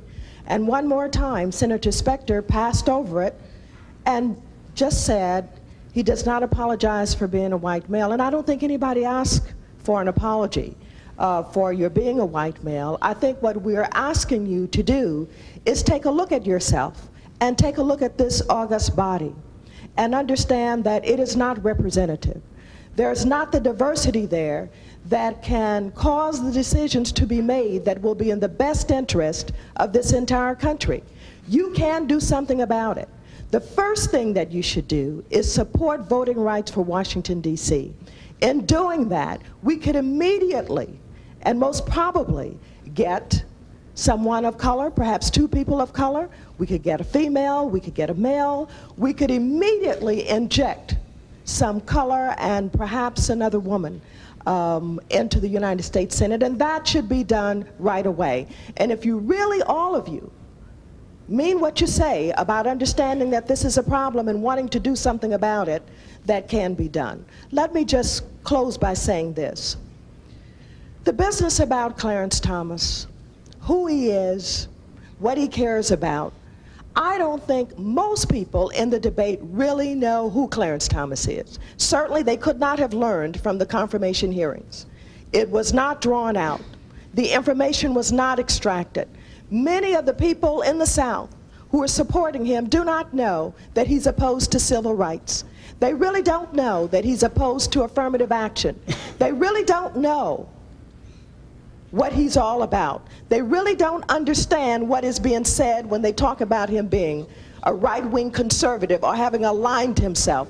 They really don't know that his sister that he talked about being on welfare is an example of what he cares about, people who are in need and who would ask this government for a few resources in order to help them until they could do better. When that debate really takes place, I am confident that the people will begin to understand that perhaps they made a mistake. I would like that debate to take place in the neighborhoods, in the communities with poor women, with welfare women, and I guarantee you we would have a different opinion. Ms. Waters, if I could just interject this point. I think part of the problem this evening is that so many important issues that are legitimately important issues are being raised here, but what we're attempting to do is to focus on the nomination and confirmation process, which everyone seems to agree, while pointing fingers in a dozen different directions, has somehow gone badly awry. And during the last few minutes, the hour really is late, during the last few minutes of conversation that we have left here, I'd like to urge you, those of you who are still standing or about to stand, and the gentlemen who are on the panel here with me this evening, that we focus more precisely on what, if anything, can be done to remedy the process. Now, Cliff Alexander, I told you that we would come back to you, and we do. The remedying of the process, I still contend, has to do with the people who are in the process. As we've had this discussion today, as we've talked about issues of race and harassment in the workplace, it became readily apparent that members of the Senate are really unqualified to discuss sexual harassment. They showed it significantly, not because they were men. That was not the issue. The issue is they did not know the law of sexual harassment. They did not know the workplace of sexual harassment. They did not seem to know that when women come forward, they get further harassed. If you have a system, you cannot correct, in this sense, the confirmation system unless you correct the people who are a part of that confirmation system. I could tell you about having meetings in camera, and there could be counsel instead of senators asking questions. But that does not get to the essence of what is wrong in this democracy, and that is the people who allegedly represent this country don't seem to have any interest in the people they represent. Let me challenge that. I'd love to hear it, sir. Yes, please. I get trashed by the zealous women's groups. I happen to be pro-choice. I happen to believe a woman should have the choice. That doesn't even earn me a single point with them. They are after me. I could never, ever do anything because I am a Republican from Wyoming. That's enough. Now, that may not sound to be the case, but that's the case. Let me tell you, sir, we do understand the law. Most of us are lawyers, and Paul is a good locker room lawyer. And I tell you what we do understand, and I hope you will hear this. We understand that there isn't a single statute of limitations on a sexual harassment charge over 120 days in either the federal or any state government. And we now are faced with a charge that's 8 or 10 years old. Now, Senator, wait just a second. You had two licks here Perhaps tonight. somebody ought to speak to you the way you talk to them. Wait a second. Let me tell you something for a change. All right. Let me tell you, had Anita Hill decided to file a complaint, she didn't have a job to get back, so she wouldn't have gotten That is not true, sir. Senator. That is not true, sir. That's in the record. It's not being true. Let me finish, if you don't mind. Yes, but you've had 2 shots, and I've been sitting listening quite courteously. For every this shot, is part of this. Every 2. shot I'm getting, well, you've had 100, sir. And you'll have 100 more, because after this show, there are no black people in the Senate, so don't worry about us. We're through well, after that this brings show. another racist aspect to it. Yes, another racist aspect. That's right. That's what it does. That's right. As you described it. That's right. As you described it, Senator. That's right. Now, if we can get to sexual harassment, under I'd the like laws to. that you have generally not worked very hard to affect, no damages could come to the Anita Hills of this world, could they? I put in a bill that doubles the penalty on sexual harassment long before this nomination ever came up. What are the damages that you're $100,000 and reinstatement and a lot of other things. You might read it. I know, but it comes from a Neanderthal. Is that legislation now, sir? It comes from a Neanderthal from Wyoming, and you wouldn't want to look at it too closely. But I can tell you this, sir. We That do is know. your own self-description. We do not know. mine. We do know what the laws of sexual harassment are in the United States. And she had 4 lawyer friends who were not good enough to tell her what to do when she went to them, and that was proven in the panel. What kind of a support system is that? If you expect every person who has been harassed in this society to come forward, you have no understanding of the workplace in this society, because their own future is put in jeopardy. And any lawyer who practices in this field will tell you that, sir. That's the practicality of it. 60% of my staff are women. It would. That's wonderful. And some of my best friends are men. Yeah, well, that's another. That's another. You see, it's no good to do this when all you do is hear people talk in emotion, fear, guilt, or racism. Emotion, fear, guilt, or racism, and you're asking how to repair the process. If everything you do is just drive it to that, it'll never get resolved. Well, but I'm here to listen. In fairness, Senator, I'm the one who's trying to ask the question of how the process gets repaired. Senator Simon. Yes, and it seems to me that there is one thing that can be improved here in the process, and that is when we have a sexual harassment charge, why not get an expert or two to come in and tell the members of the committee, this is the pattern on sexual harassment. We didn't do that. Now, that's easy in hindsight. We should have done it. I should have suggested it. But I think Cliff Alexander has a very good point there. Well, there were some of us who wanted to do that. Two of I the don't 14. remember you suggesting that. Two of the 14 senators did not want to. Well, short memory. 2 of the 14 senators on Sunday did not want to limit the witness list, and I was one of them, and Senator Brown was the other.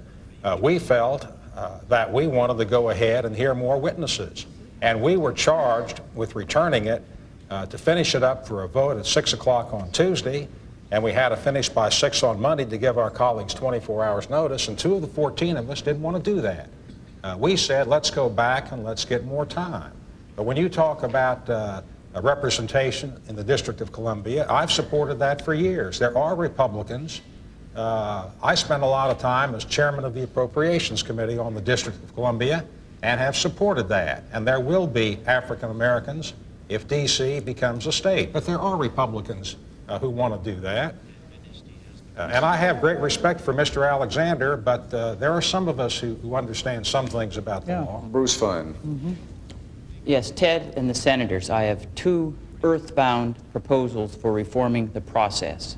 One, to safeguard the integrity, why not require secrecy oaths of the members of the committee and staffers, as is now required of House Intelligence Committee members, and may, if the Senate approves, as Senator Bradley knows, may be required of Senate Intelligence Committee members. Make it a crime to violate that oath. Have the crime investigated by the independent counsel rather than staffers of the FBI. Lawrence Walsh, after having dropped the Ollie North allegations, has a lot of gold-plated time on his hands.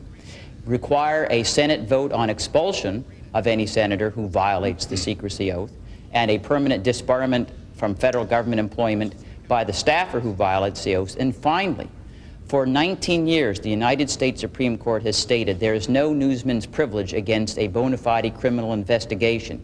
We had in the Senate Judiciary Committee hearing room persons who knew, who had leaked the document that created so much consternation. There's never any effort to actually discover the source of that leak through persons who had evidence. And the Supreme Court has said there is no newsman's privilege against a criminal violation. Secondly, why shouldn't we go back to the days of Abraham Lincoln, who in 1864, in nominating a Chief Justice of the United States Supreme Court, said, "We cannot ask a man what he would do, and if we should do so and he answered, we should despise him for it." Under that standard, we produced justices like Oliver Wendell Holmes, Louis Brandeis, Benjamin Cardozo, Charles Evans Hughes, Harlan Fiske Stone, and others. Under the current case-specific inquisitions, which I think corrupts the integrity of the answering, we've got a court of mediocrities, and it seems to disprove Darwin's survival of the fittest theory when we compare the current court with the court 50 years ago. Why not desist and go back to what Abe Lincoln taught? All right, folks, I'll tell you what, we've got time for a couple more comments from the floor, then I'm going to ask the distinguished senators here to sum up for the evening. I really think it is time that we try to bring this process to a conclusion, at least tonight. Richard Benveniste, I don't know where you're coming from, but please, go ahead. Well, I'm not coming from Darwin. I'll get back to some of the practical things that you are eliciting from us. And I'm one of the people who was sitting back watching television and saying, "Holy cow, what is this spectacle?" And I think it was the spectacle atmosphere that traumatized America during this process. Things were going along, I think, pretty much as the system intended them to until we got to the Anita Hill allegations. And here we had some kind of a trial of sexual harassment superimposed on an extraordinarily politicized process. And the system was not designed to operate in this fashion. This was not a forum to have a trial. The time period was remarkably truncated for the airing of these kind of issues. As Senator Specter and others has said, this is not the way you go about trying a case of sexual harassment. And I think some of the problem that we have seen in the way this process was carried out was because there was a truncated period of time superimposed on a process that should have been allowed to be investigated, to be held through orderly hearings in a way that at least could get to resolution of this problem. I mean, the process wasn't really truncated. What had happened was the process was over, and then an additional process was sort of tacked on to the end of it. Exactly, right? But once there was a determination to investigate and air these charges, there needed to be a proper period of investigation where you could focus on what the allegations were and an orderly presentation. Not this 4 or 5 o'clock in the morning presentation, not this kind of forum where some people were advocates, some were judges, some were potted plants. Nobody had in mind really the way to adjudicate these charges, because that's not the forum to adjudicate charges like it. And if we're going to look at the future and we're going to make these kind of judgments about the character of our judicial nominees, then if we're going to air this, let's do it in an orderly, deliberate way. Why the rush to judgment? I think that skewed the process. We have a number of legal scholars sitting here. Judge Sporkin, you're about to doze off, so let me put this question to you. Now, I would never have said that. Stanley. Let me put this question to you. If someone could just hand a microphone to Judge Sporkin. All along here, and I ask you to address this and bring some of your considerable judicial learning to the answer. The point has been raised repeatedly throughout this hearing that a man must be considered innocent unless there is a preponderance of evidence that proves him guilty, which of course is the standard by which a man is judged in one of our courts. But what, after all, was confronting Justice Thomas, or Judge Thomas, was not the prospect of going to jail or the prospect of execution, but the prospect of being appointed to the Supreme Court. Is that, I ask you from a judicial point of view, is that an appropriate standard? Well, again, it's not a judicial issue.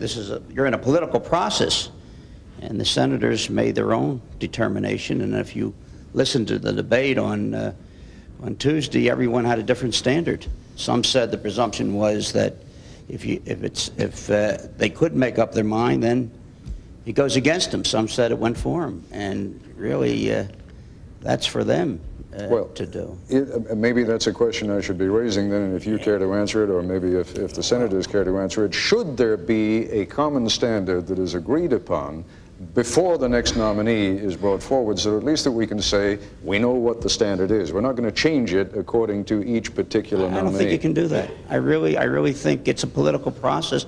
The only conceivable thing to do is say that if two people are telling a story that is directly contrary, there is a political process to deal with that. You send it to a grand jury and let them determine who's telling the truth. Everybody was sworn. That, if you want to get the judicial process in, that's what you do. But the political process is altogether different. Okay. The gentleman in the back has been standing here for about the last hour. Go ahead, sir. Clint Bullock from the Institute for Justice. Clarence Thomas is my mentor and a friend. I lived and died with him in this process.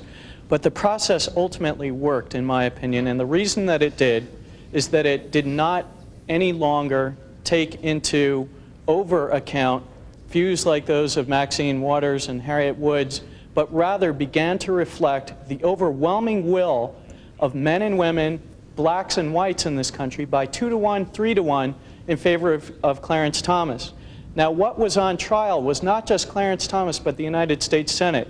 Instead of nitpicking about the process, we have to ask, is there a less credible body on earth to judge the character of a person than the United States Senate?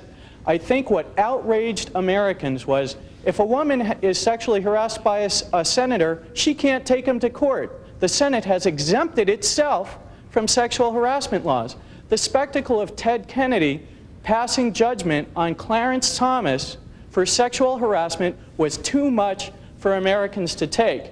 And so I think that we need to look at the ethics of the Senate as a whole before it will ever have the credibility to judge the character of a person. I just want to move around the room quickly. Ma'am, would you introduce yourself, please? And, yes, I'm Ann Bryant with the American Association of University Women, and I would disagree that we should have Supreme Court nominees elected by polls. That's for sure what we don't want. I do not think that the advice and consent process is a problem. I think what is a problem is the caliber of nominees that have been put forward. And the fact is, even the American Bar Association said he was less than highly qualified.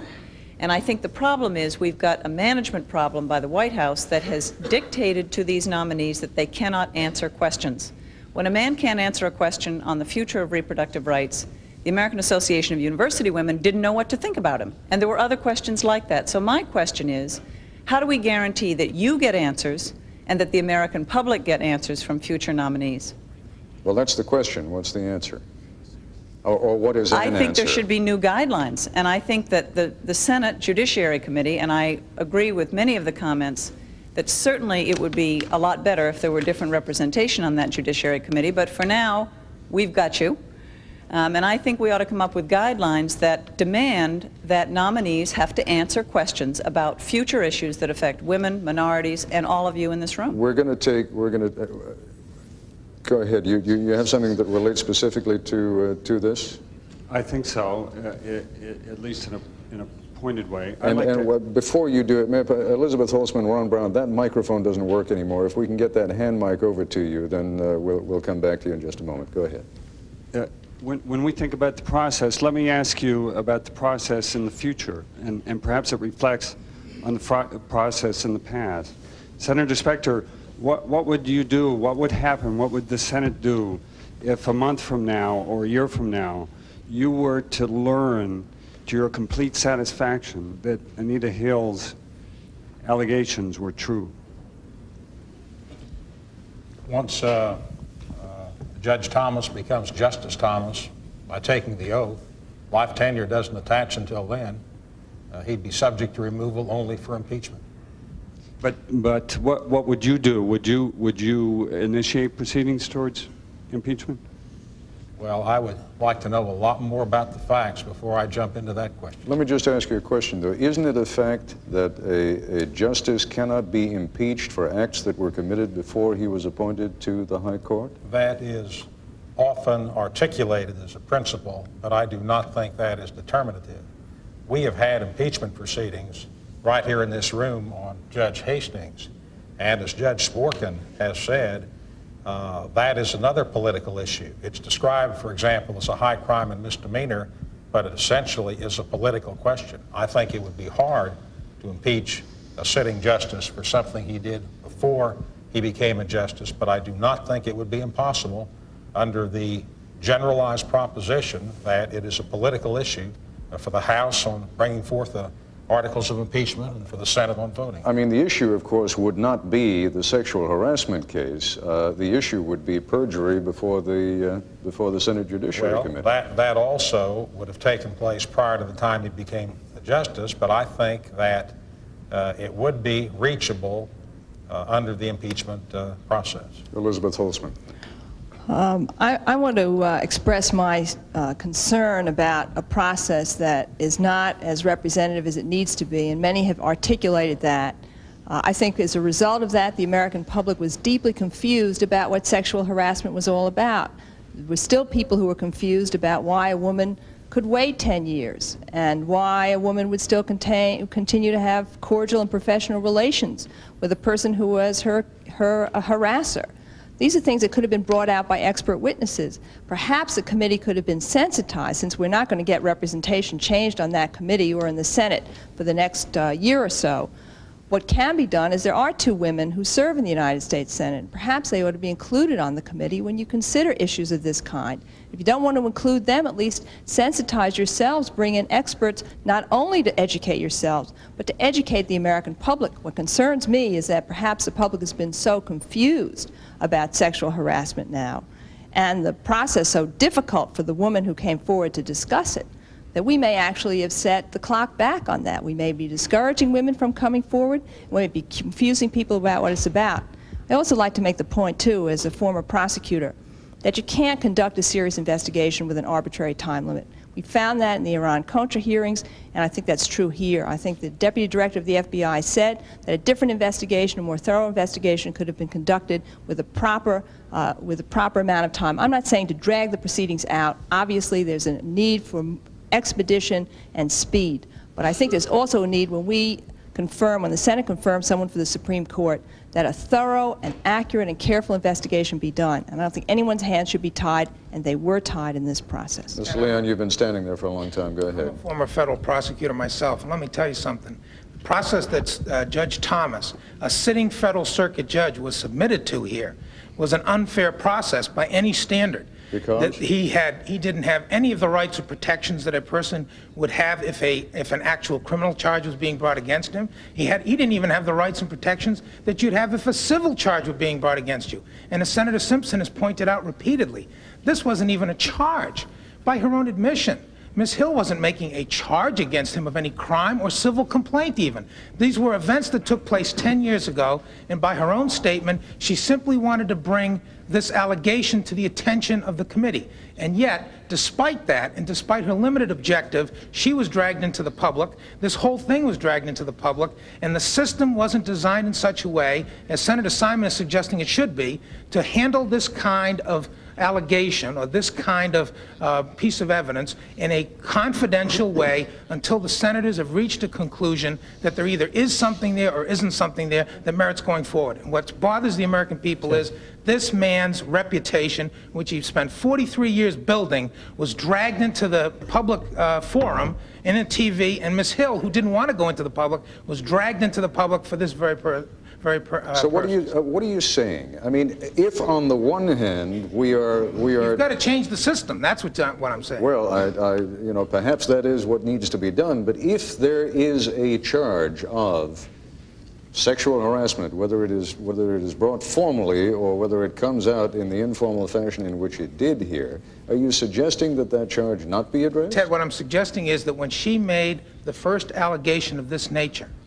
which was 2 weeks before an FBI agent was told to look into it, in that 2-week period, at the beginning of September, an FBI agent could have been dispatched to look into it, but instead of that happening, staffers on that committee had 7 or 8 conversations with her over the next 2-week period before an FBI agent was sent to look into it. But you've just heard that the FBI's client is the White House, right? That's the not FBI doesn't work for the committee. Ted, that is not She did not. That's what Mr. Baker said. She did not want it given to the FBI at that point. Emma Jordan, Senator Biden, Ted, could have had the FBI look in it when the allegation was first brought to the attention of a Senate staffer. Senator Biden had the power to do that, and he didn't do it. Is that right, Mr. Baker? Yes, it is. Ms. Jordan, if you just give Mr. Baker the microphone for 1 second, and then give it right back to you. Yes, that is right. We would be responsive to all sources in the investigation. In other words, if an allegation is brought to us, then it's our responsibility to get the facts behind that allegation. But in fairness to Senator Biden, the request was, initially, she did not want her name used even to the FBI.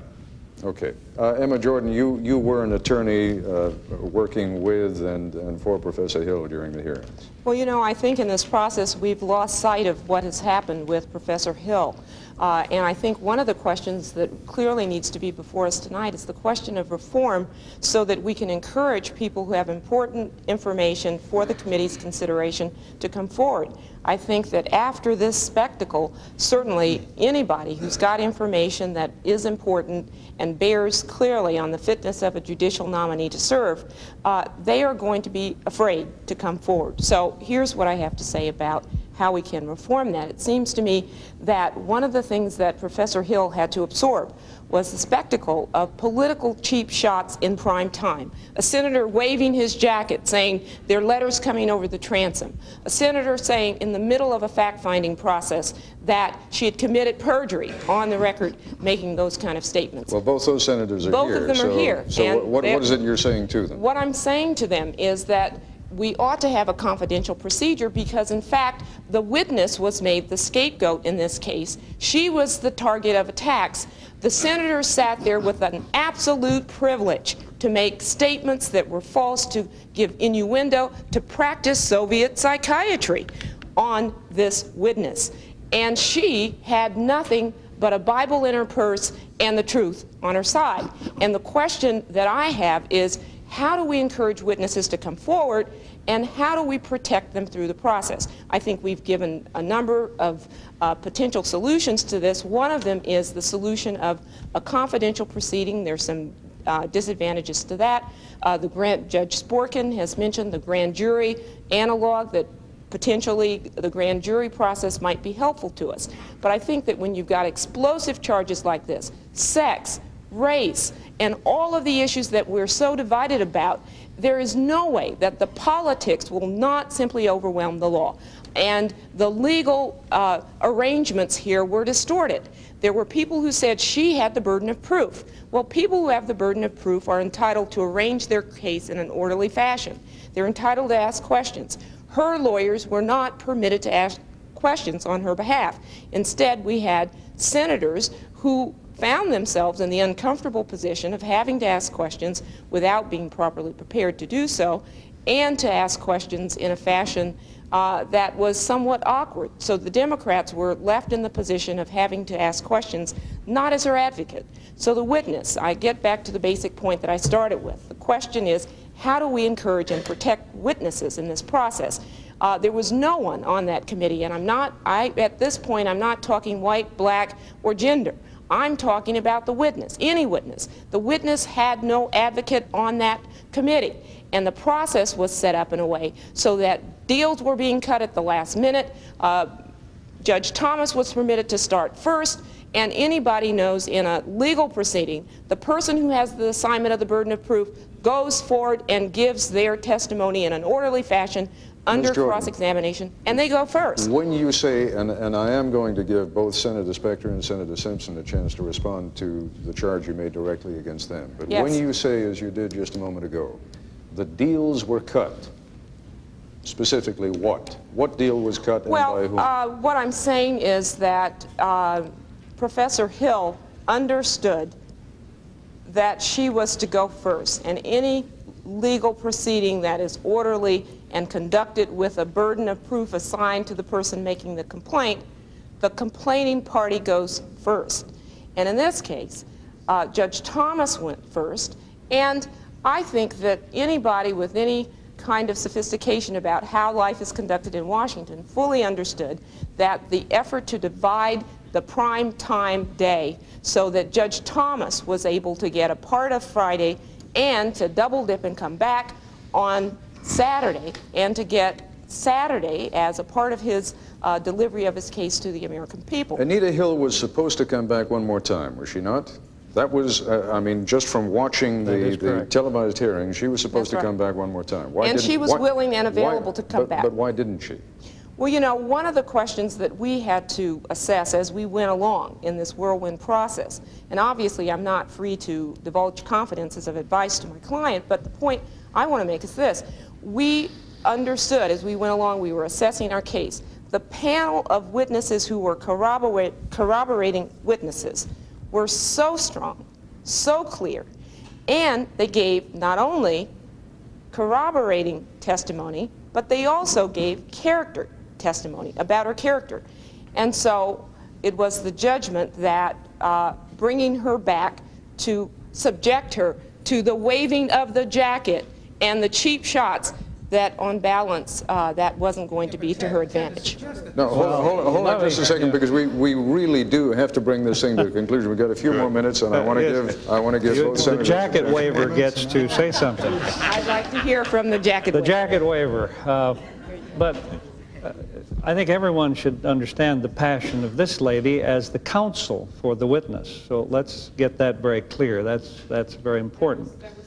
And Ms. Hill did go first. She went first on Monday in Oklahoma. She went second on Tuesday in Oklahoma.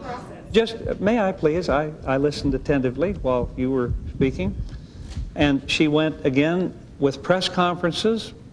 There wasn't really much. There really wasn't much he could do. In fairness, Senator Simpson, we were talking about the process. We are talking about the process. Having press conferences on a Monday and a Tuesday and a Wednesday while the man hasn't even been able to respond, nor could he until he got to a hearing like this. Well, but you know, you can have press conferences till the cows come home. Well, then, but what we're talking about here is but she could have had a chance to come before the committee. Instead, she went back to Oklahoma and had a press conference with no questions. Now, don't throw anything. I'm not trying to. Let's just stay with it. Let me say this. Imagine the confusion of the committee when the witness, and don't throw any tomatoes from the back, the witness never alleged that she was sexually harassed by Clarence Thomas. She said under oath that she was not sexually harassed. Just a moment, please. That's simply not true. That is, she said it was his behavior. What can we do His about behavior is what she wanted examined. Now back, well, you can go look at the testimony. I was there. I know, I was there too. And let me tell you what was flapping through this great crane's pockets.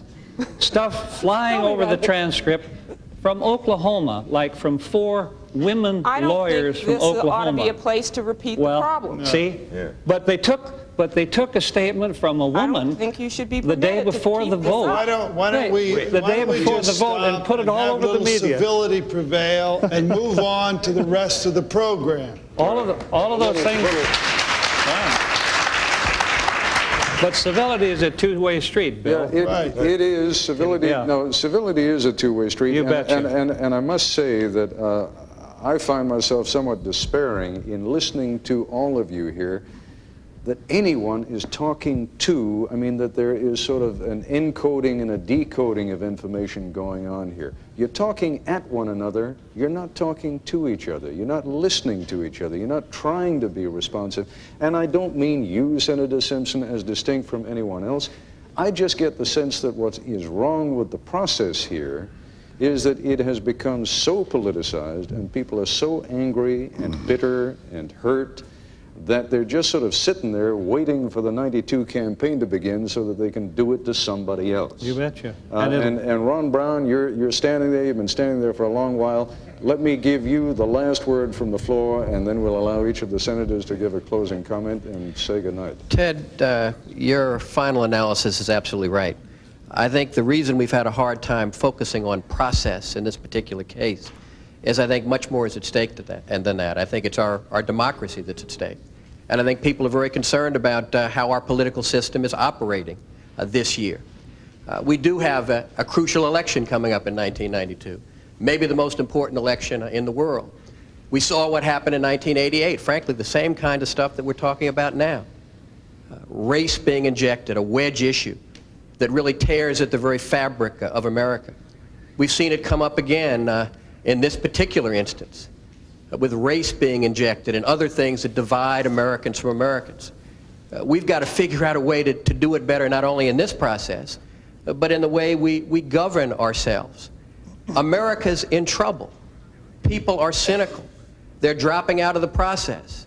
Fewer than 50% of the eligible voters are even bothering to vote for President of the United States. Why? Because we've got all kinds of problems. We've got a decaying infrastructure. We've got a declining economy. We've got working men and women out of work. We've got them scared about their economic security. But we don't have an honest debate about the real issues that are on the minds of the American people because we have constant diversions. Nobody wants to let us talk about sexual harassment. Nobody wants to talk about Clarence Thomas's record. What we want to talk about is issues of character assassination. And I would hope that what has been most instructive and most useful about this are two things. One, that the American people understand something about sexual harassment and what it means not only to the women of America, but to the men of America as well. I hope they understand that we don't have a representative Senate that really reflects the essence of what America is all about.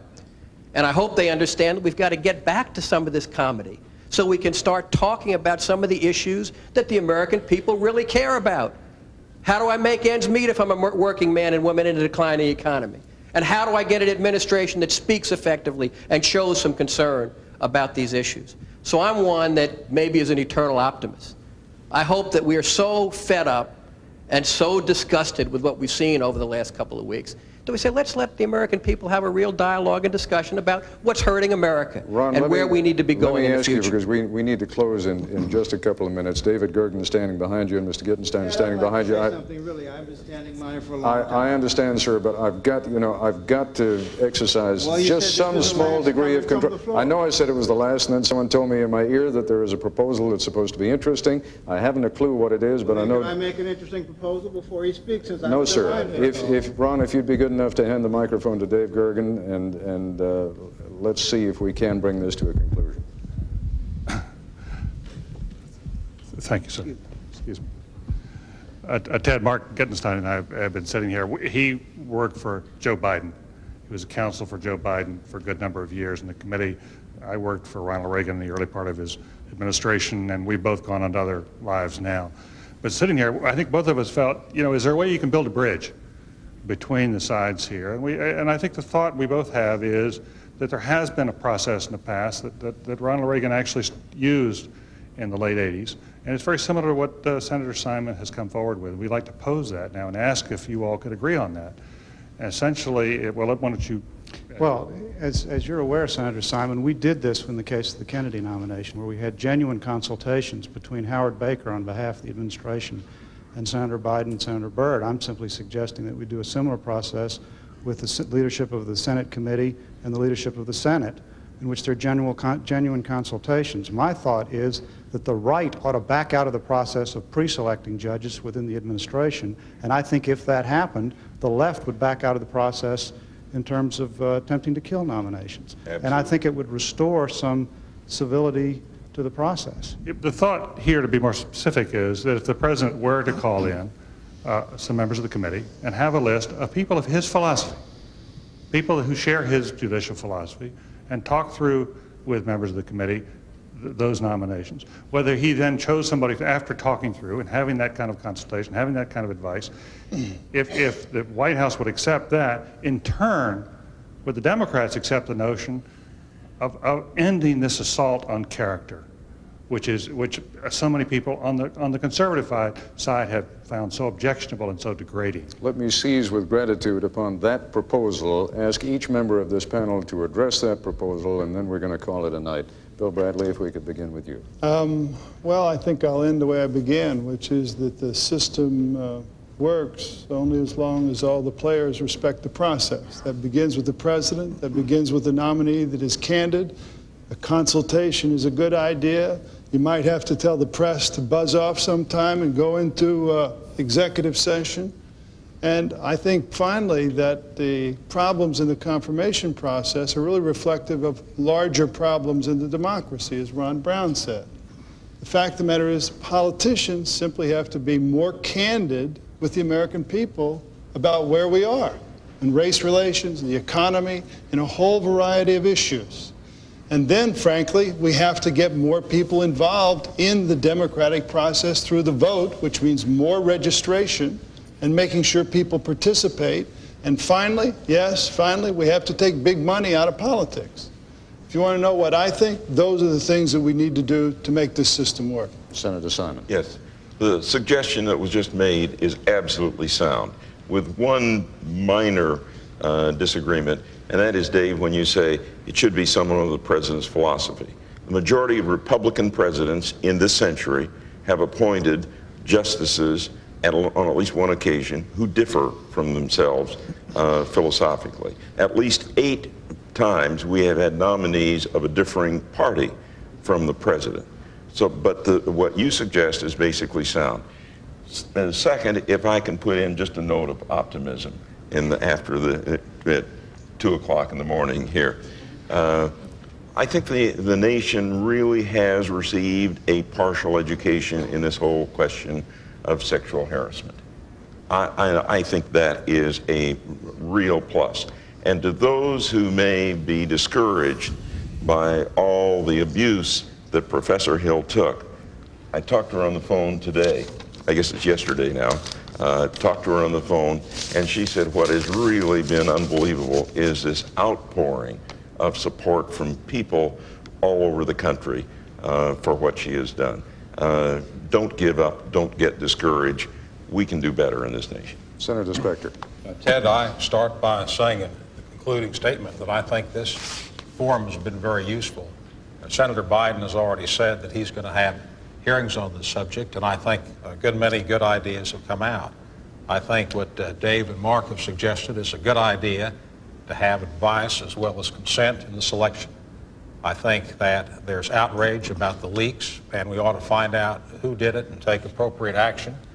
I think we can keep the reports more confidential by limiting them to senators alone with the FBI agents present, so there's no possibility of copying. I think if you have an allegation from someone about sexual harassment before there's a news conference held, you can have it in executive session. I do not think you can do it afterward. And I think we have learned a very good lesson about trying to do things that are too fast. I started this process when I was asked to do questioning. And I said at the outset that I regarded it as non-adversarial and not as anybody's advocate. I represent a state, and in the broader sense, a constitutional governmental process. And I made conclusions about Professor Hill after her testimony was all finished. I was not happy with what she had said, and I'm not going to summarize the evidence now. I did that extensively yesterday on the Senate floor, and I read over the transcript the next day, and we were sent to find the facts, and it was very unpleasant for Anita Hill to be there. It was very unpleasant for Clarence Thomas to be there. It was very unpleasant for Arlen Specter to be there. Similarly for Paul Simon and Alan Simpson and the rest of the people. We didn't want that job. They gave us that job. And we did it too fast. We did it the best we could. And we were asked to come to conclusions. And I questioned Ms. Hill. And after I finished and reread her testimony, I came to conclusions, which is what I thought I was supposed to do. But I don't feel good about the whole process. And I think tonight's session is a good one. And Joe Biden, as chairman, is going to convene hearings. And I'll say one final thing. Even the Senate Judiciary Committee on Monday morning finished at 2 a.m., which is earlier than you're going to finish, Mr. Koppel. You're right on that. Well, Senator Simpson. It was an exhausting and very unpleasant experience. But again, and the reason for that is how would you feel if it was happening to you? You activists, you pacifists, you whoever. How would you feel if this was you, whether you were the man or the woman? And then I must say that I really do, it is easy to say and get applause. That's the easiest thing to do in public life today. Grab a microphone, get everybody all worked up, walk away, and then leave it to thoughtful Republicans and Democrats to try to police up after you. That really is destructive of the process. I'm ready to go to work, but there are people in this audience that I've walked up to shake their hands who have turned away from me. That's not the best way to start a process. I'm ready to do that. I pledge to do that. I believe in the United States Senate. I believe in the Judiciary Committee, and I'm ready to do whatever is required. But to say simply that a bunch of 14 people sitting there in pompous ignorance, not responding, not knowing anything, not understanding sexual harassment, when every one of us has a mother, a daughter, a wife in the workplace, and when the staff, and get this, and I knock staff around a little, that's something I do, the staff of Joe Biden and the Judiciary Committee are extraordinarily sensitive people. Many of them, most of them women.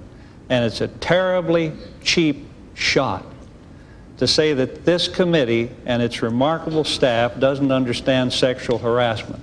That'll get you a lot of good cut lines in the paper, but it won't sell any, because nobody's going to believe it. This is a sensitive group of people who are there to serve the American public, and they do, and do it beautifully. What about the proposals, Senator? I'm ready to do those things. I think anything you can do to get, you know, for a white conservative, they had to sit and listen to white liberals giving black persons lessons on how sensitive they should be about civil rights is a pretty disgusting operation. That's one place where it's all sick. Listening to that, pointing their fingers, black and white liberals, at Clarence Thomas and saying he wasn't sensitive to civil rights or affirmative action makes anybody turn off to the process. That's where the baseness of it all is. Ladies and gentlemen, the hour is late. I think perhaps we have been more successful in illustrating the problems than in producing solutions, but at least there has been a beginning in at least attempting some solutions. I thank all of those here who have been so patient, who have joined us, who have contributed. I thank all of you at home who have stayed with us until this late hour. I'm Ted Koppel in Washington. For all of us here at ABC News, good night.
Nightline is a presentation of ABC News.